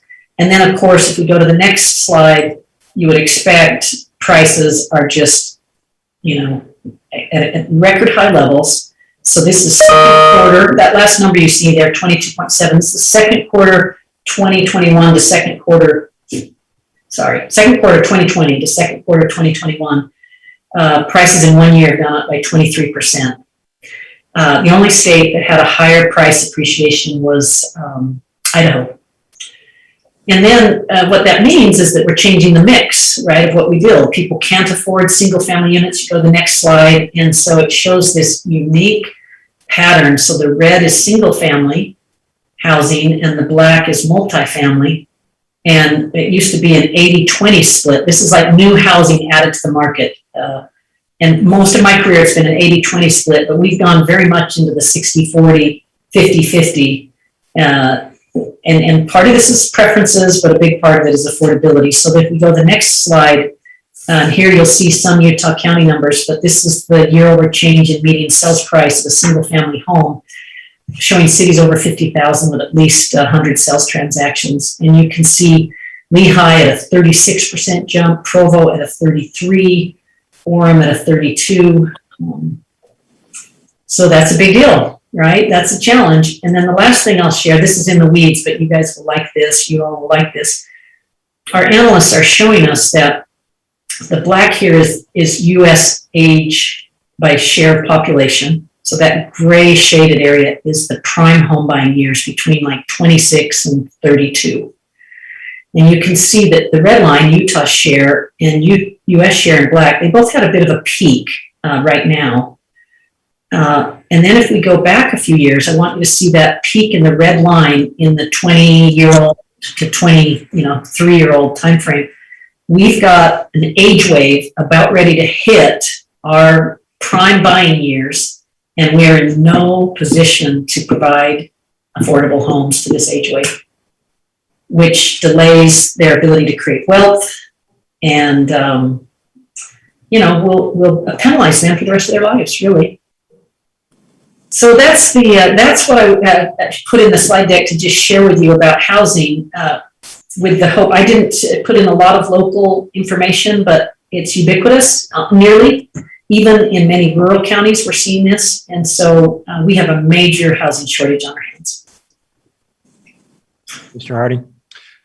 Thank you. I appreciate it. I'm going to go where Councilor Hoban wouldn't go. Could you give us your 30, even 60-second, just very high-level thoughts on accessory dwelling units and how they fit into the housing picture? Boy, I'm not an expert in this area, but I will tell you that our team, and I'll try and put the link here, our team did a study on best practices. So housing affordability, what are the best practices and why are they important? And they basically said there's no single answer, that you have to have a multiplicity of ways to get at this, that success is measured in small increments, and they give example in the past of how small things have accumulated over time to address this, and that the most effective best practice of all is land use regulations. And that's because they control what type of housing gets built, where it gets built, and its affordability. And that without accommodative land use regulations, there's little chance a city's housing policies can influence price, deal what we have to deal with. And yet, we don't talk about, how the people don't want higher densities in residential areas. That's not, that's a political question. But from the economic point of view, we think a lot of this breaks down to a lot of small actions that are very difficult to implement. And I'll put in the chat a link to this study in case it's helpful to you. Thank you very much. Yeah, I hope I'm doing the right one, but I think that is. Councillor Ellsworth.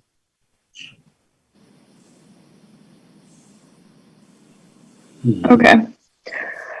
I had some questions and I forgot what they were, but I will email you later, Natalie, if I remember what they are. Thanks for sharing this important information. It's just absolutely critical that we have data like this when we're making decisions. I think I remembered what my question was. What do you see as the horizon for housing shortage? Do you see, any light at the end of the tunnel? When does this wave of demographics start to tail off, and when does the wages and the building start to catch up? Yeah, good. So what we conclude in our study, and we plan to do this study every fall, it's the state of the state's housing market. And actually, I'll put that link in there as well. I don't think I did that. And this is a very current study that I think has so much potential. But Shannon, we go out on a limb and basically say that this is not a bubble, that despite all these increases in prices and significantly amounts of new construction, that a bubble looks unlikely. And our analysts are telling me that we've got a decade of dealing with this. Because you can't do it all at once. And with land constraints, supply constraints, labor constraints, it's a very difficult problem to solve.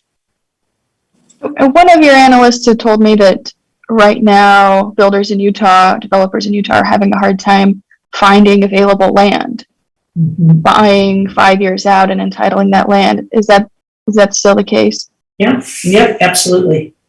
If you look at, I'm more familiar with Salt Lake County, but Salt Lake County, basically has the northwest quadrant, which is the prison and the inland port. So there's not gonna be a lot of residential there. And then the southwest quadrant in the Harriman kind of area. But other than that, it's largely built out. You can, regentrify and change things. But the Cottonwood Mall is a great example. Those of you familiar with that area, two local developers got something approved through the city council on a unanimous basis, and a voter referendum overturned it. So this is a very serious issue, and it really calls upon incredible leadership and I don't know what else to say, but the goodwill of thinking about, what's best for our children and grandchildren as we move forward.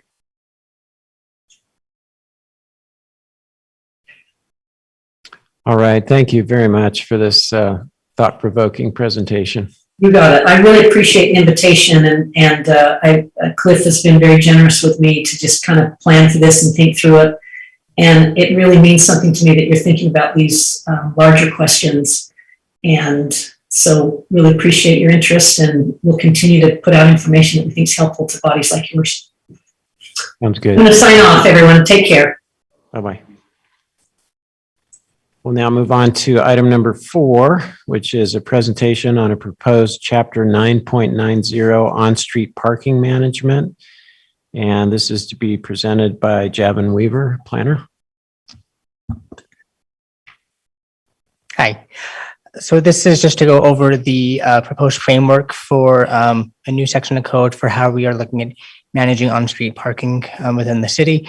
This has been heavily discussed in the council parking committee meeting, and I believe it was discussed 2 weeks ago at the previous work session. So I'm just trying to update you on a little bit more, add a little more clarification on things. But primarily, I'm going to go through the code and just, scope. So this section, section 990 would apply, with the framework would apply for any subsequent areas that this should be enacted in. Meaning if this is going to give the main framework, if we decide to have an area with this type of management in place, that this section would govern, primarily would govern it, unless a following section of code was adopted that would give more specifics for that specific area. So we would have managed on-street parking areas. We would have 2 types of ways that we could look at managing on-street parking. It would either be, I think with parking, it's continually evolving. And so this would have paid time parking and paid time parking by a permit, essentially. And with this, there could be zones, meaning that there could be one block face, they could be contiguous, they could be numerous block faces to create an area. You may have a larger area that could incorporate a couple of different zones within it. It gives a little bit of tangible room for it, as each neighborhood is a little bit different with it.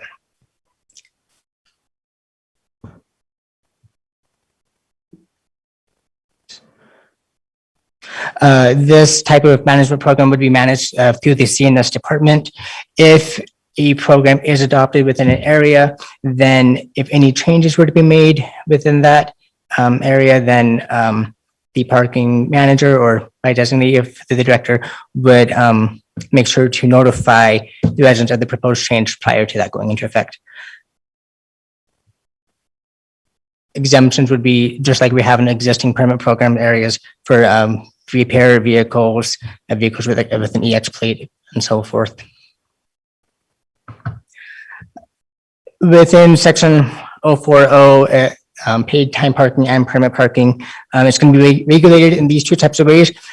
It may be regulated by this, by either of these ways, or it may not be. It could be we have an area and parts of the area have paid time parking, parts of it have a permit, or they may have nothing. Just depends on the manager would set the parameters, mainly timing of when this is going to be in place, the block faces, hours, grace period if there is one, the way that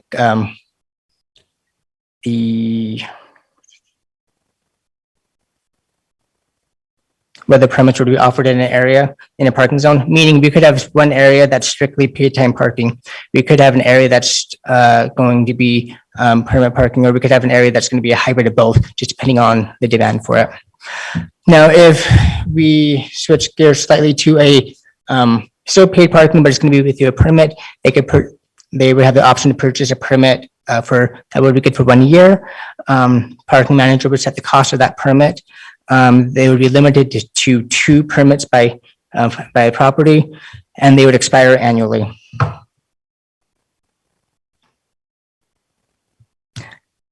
Designation process, there would be 2 ways that this could be designated.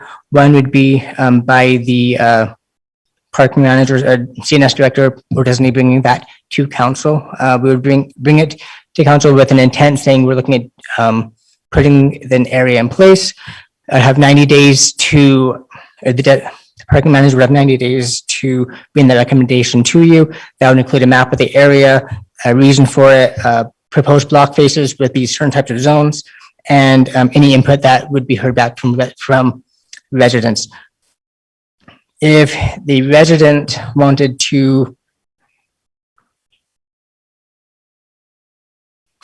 initiate it, they would need to do similar type format. They would need to bring a application to CNS director, and then CNS director would notify council within 30 days of that, and then there'd be 90 days to do similar type things of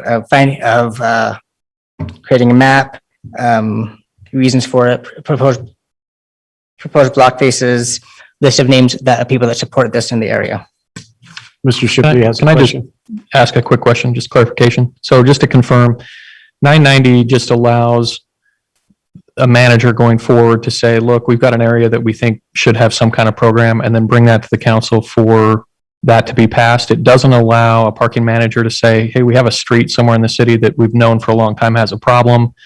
Now we have the tools, through 990 to do something about it. They still couldn't enact. Correct. They would need to have an area, a subsequent chapter adopted, saying we're going to have an area 5 blocks by 5 blocks in this neighborhood that's going to have this type of program. Now, once council says, if that gets voted in, then this framework would allow the parking manager to designate, with this block face would have a paid time parking, this block face would have permit, or it could be hybrid, but part of that would be presented when they present their facts and findings to you. So I'm just trying to think logistically, like we have a half a block somewhere in the city that has just always been a parking problem, and we don't necessarily have a big radius. And I don't know how often this occurs, but I'm just trying to think logistically going forward, how realistic it is to create new code or to go back to the council for every little piece or parcel. I get it for bigger areas, to come back and review a plan, but just from the planning perspective, from staff's perspective, is it reasonable to have you guys come back on, I'm just thinking in my mind, like these little spots, right outside maybe a storefront or something like that just kind of spills over into a half a block, type of thing. Do we need an area plan for that little spot? I think it could depend on a case by case scenario. If there was a problem like that, they could contact the parking manager and work with them directly and see what the best avenue would be.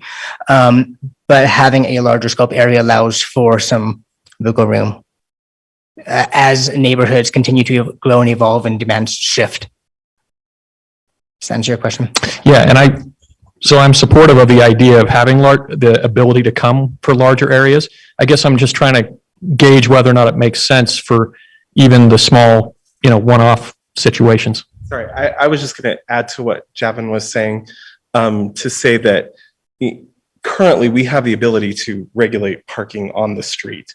If there's a specific section that should be marked no parking or timed or things like that, that's completely within our purview right now. This is just to establish an actual permit area or a specific program management plan in an area, not just for one block face or something like that. So, but the city couldn't do a pay for time program without complying with 990, which means that they would have to establish additional code for that area to be able to do time. I mean, we can do a sign that says 2-hour parking. We can do no parking, but currently code doesn't allow administration to go in and say, look, we would like to establish the app for this little spot, right? And have it be a paid for parking. Oh, sorry. Do you want to answer that one? My understanding is that we could do that today by administration. We own the street, we control the street, and we could do that if we wanted to. Good. I support the ability to do just one-off little small areas. This, how I was understanding how we were going through this, said to me, like, we have to go through every one-off, area. So I'm glad to hear that you guys have discretion with that.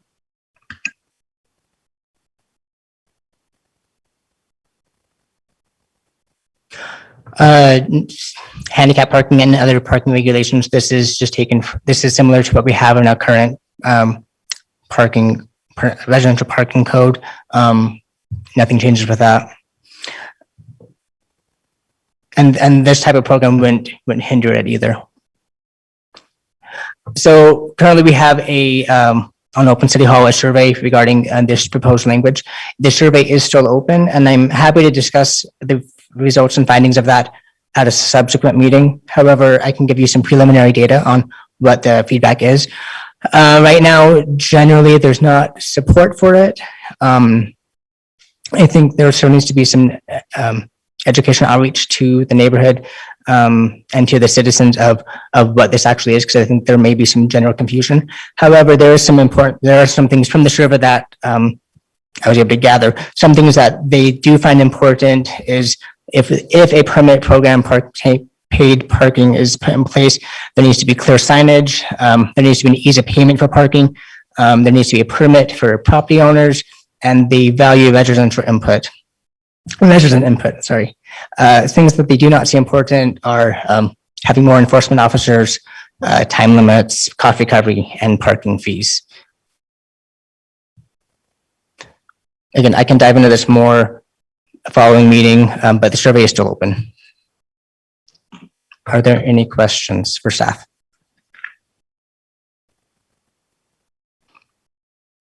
Mr. Harding. Thank you, Javin. I think, Mr. Weaver, I think you did a great job walking through, what the code actually says. If I could, I just wanted to throw out just maybe three. Well, so the way that I see this 990 is creating a new toolbox with a couple of tools inside of this, and it obviously doesn't apply it to any place. It allows us, though, for future, we could apply it to certain areas, and it would be an area would be blocked out, and I think, and then in that area, the department director or designee, kind of assumed to be the parking manager, then has the ability to apply those tools within that area. And I think that's kind of a key point to this is, in the past, it was done legislatively. So you really had to be very thoughtful about what the boundaries are. You had to guess, like, okay, if we restrict parking here, are we going to push it somewhere else? And so now do we need to cover more area than we otherwise think we might, or, then there's a parking problem now because we might create a parking problem where this allows us to draw fairly broad boundaries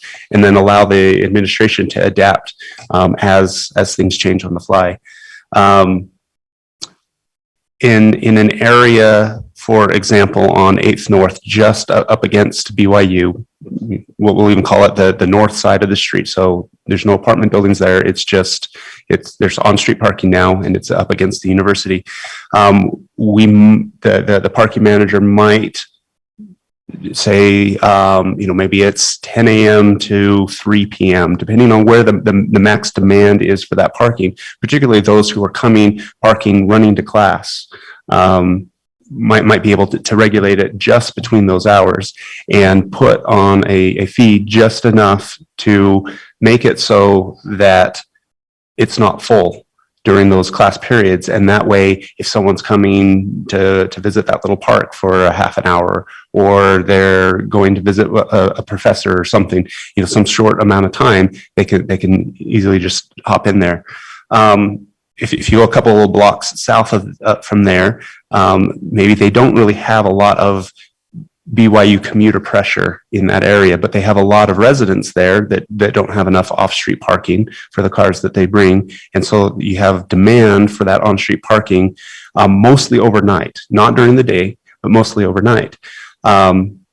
This would allow, again, just a lot of flexibility, and it could be adjusted as needed, but you might be able to do something like it's only from 2 to 4 a.m.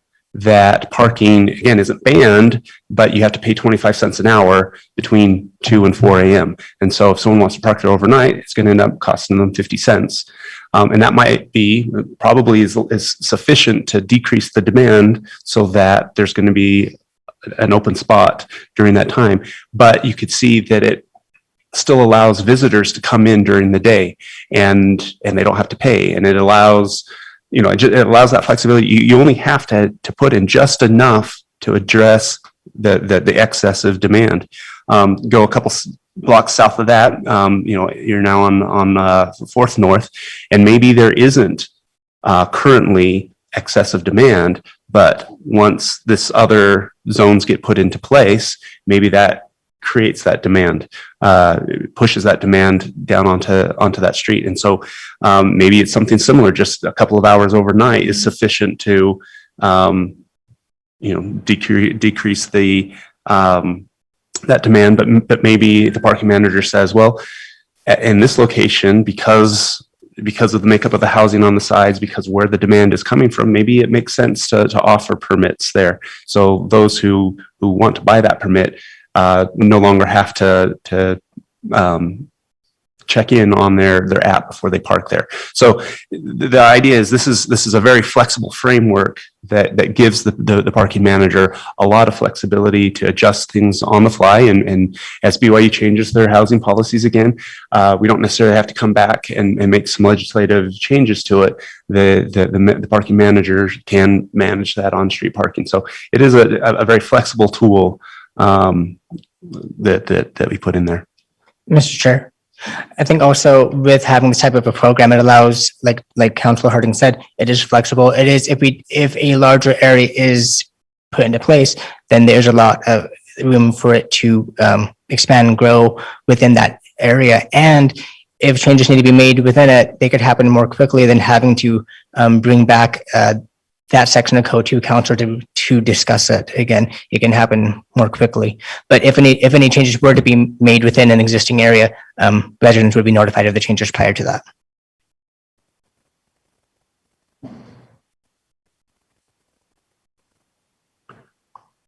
Other questions or comments?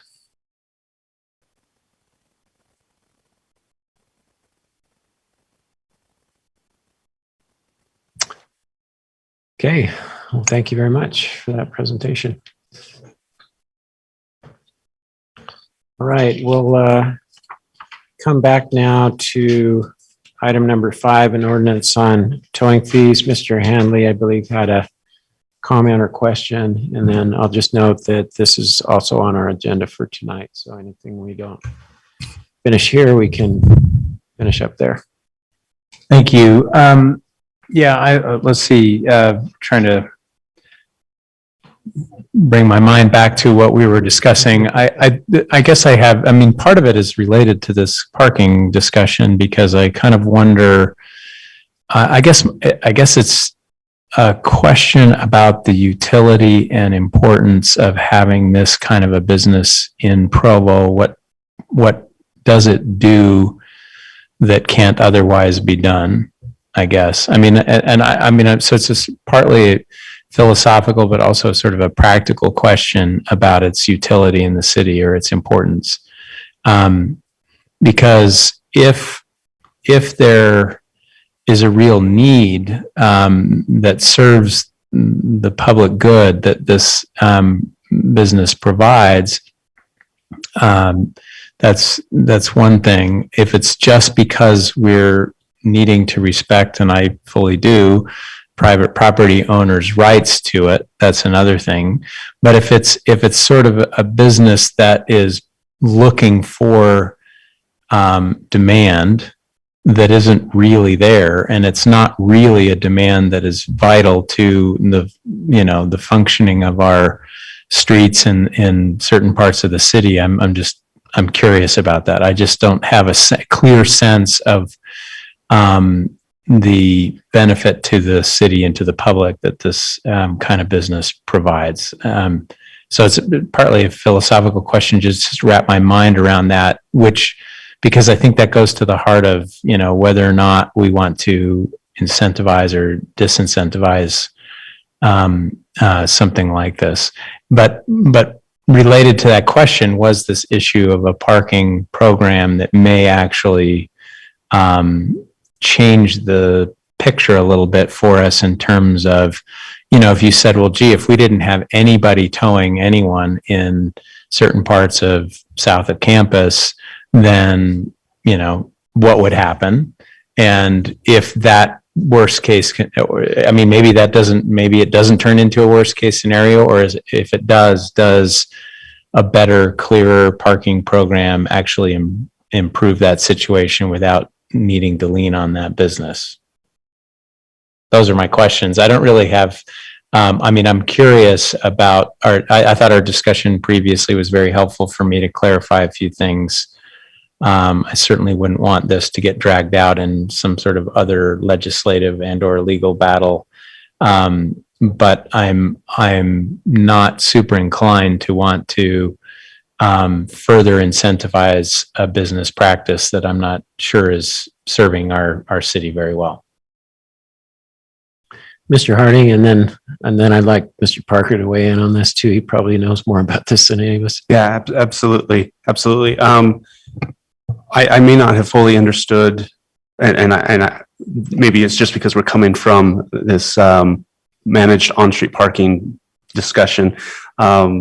Maybe that's why I almost felt like there was some confusion between these two things. Though I do think if we manage our on-street parking, I think that it will help alleviate some of the predatory towing that we've struggled with. And I do appreciate Mr. Jones's definitions where, there's a difference between patrol towing and predatory towing, though I would say that just about all predatory towing is patrol towing, but not all patrol towing is predatory towing. Anyway, and towards the end of what you just said, you did talk about a business practice, and I do think that it's really important to differentiate between this type of business and this type of business practice. I think we can have tow companies that can choose to do patrol towing, but they could also choose to not use patrol towing, and I'm sure the companies we have probably do both patrol and non-patrol towing. And so to me, what we're talking about the practice of patrol towing and not about the businesses themselves. And if I could just throw out in a conversation we were having, we talked about a particular business near BYU stadium, the stadium, and on game days, every one of the parking stalls could be filled by someone who's not a patron, but is actually going to the game, and then blocks that business on their own property from having space for their own customers to come in. So to me, it's pretty clear that, private property owners should be able to decide who should be able to park in their lots, and they should be able to enforce that. So to me, that's the question. I mean, to me, is very clear that we need to allow some sort of parking enforcement. To me, the question is, are we able to discourage patrol type towing in order to address predatory towing? So I don't know if that's helpful at all. To me, yeah. Thank you. Mr. Parker, would you mind sharing your thoughts on Mr. Hanley's questions? In the discussions we've had so far about modifying the rates, I think the key element when we first did this was getting at some of these questions around, do we incentivize or disincentivize this non-consensual towing or patrol towing? And candidly, whether it's a flat fee, which has to be adjusted regularly, or some percentage of the state maximum, I think as long as your percentage of the state maximum is probably at this 80% number, or maybe even a shade lower, I think you accomplish the same thing as you accomplish with the flat fee. However, it does index again, moving forward. But I think if you were going to remove the statutory limit on these towing fees in any form, I think you would create a very strong incentive to do the wrong thing. And so again, whether it's 80% or 75% or a flat fee, I think it all has the propensity to put the right incentives in place in the right way. So I don't have a real strong opinion about whether it's a flat fee or an indexed fee, but as long as it's significantly below the state maximum, I think you're fine. That'd be my take. Mr. Parker, what's your feeling about, or maybe you don't have an opinion about it, but do you have a sense of what service that kind of business practice provides the city that we couldn't otherwise achieve in other ways? Yeah, there may be other ways to do it, certainly. Again, just going back to my remarks earlier in the meeting, anytime we want to get the city involved in private contractual relationships between two parties, it's a pretty slippery slope. And so again, trying to get back to the original context, which was we need drivers to be well informed, whether that's in their rental agreement or by signage, and we need to create a mechanism for property owners to relieve the burden on those who have been justly dealt with. But those were the two driving forces behind trying to get some level of regulation. And so again, my only fear would be that if a landlord is too seriously constrained by our policies, we could create a situation where we're actually pushing parking out onto the street, or, again, creating a burden for a landlord that, as others have suggested, they're not in this business. They're not in the parking management business. They're in the property rental business. And so to the extent that our policies are, from the standpoint of minimal interference and contractual relationships, are kind of at the low end, let's tackle the really most serious problems, then I think actually, a reasonable limit on towing fees probably gets you about where you would want to be. Are there other strategies? There certainly are. But again, I think the further you go into, controlling the contractual relationship between two private parties, it gets a little dicey from a public policy perspective.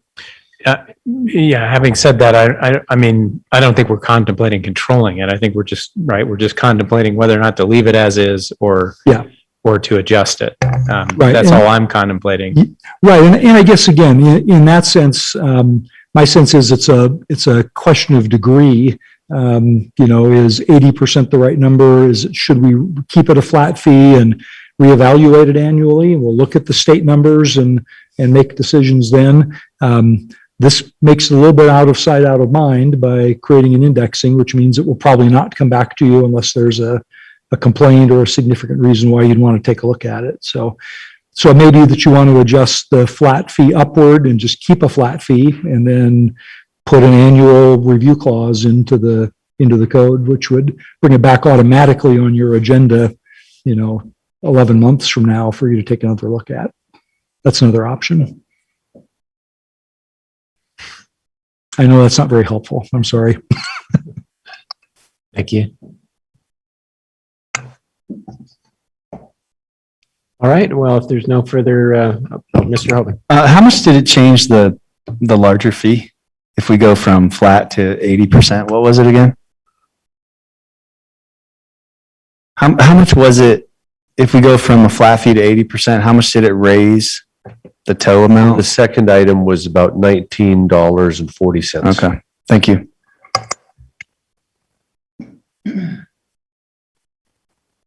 All right. If there's no further questions or discussion at this point, we'll be taking this up again later tonight.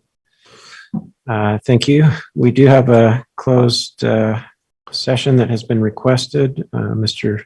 Millward, would you like to instruct us on that? Thank you. Yes, I understand that closed session has been requested on two items. One is real estate purchase, and the other has to do with personnel competency. Each of those is a legitimate reason to close the meeting under Utah Code Section 524205. And so a motion can be made to that end.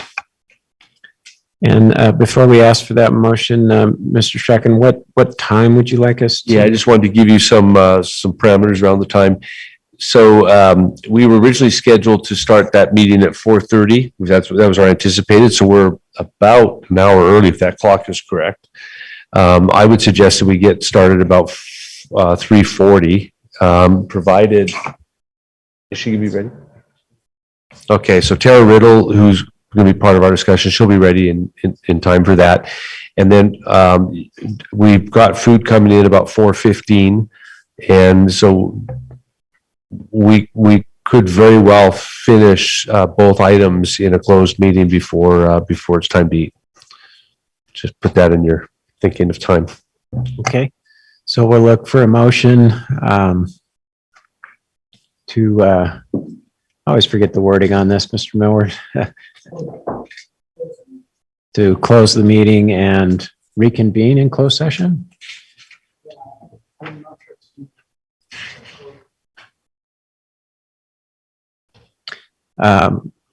Okay.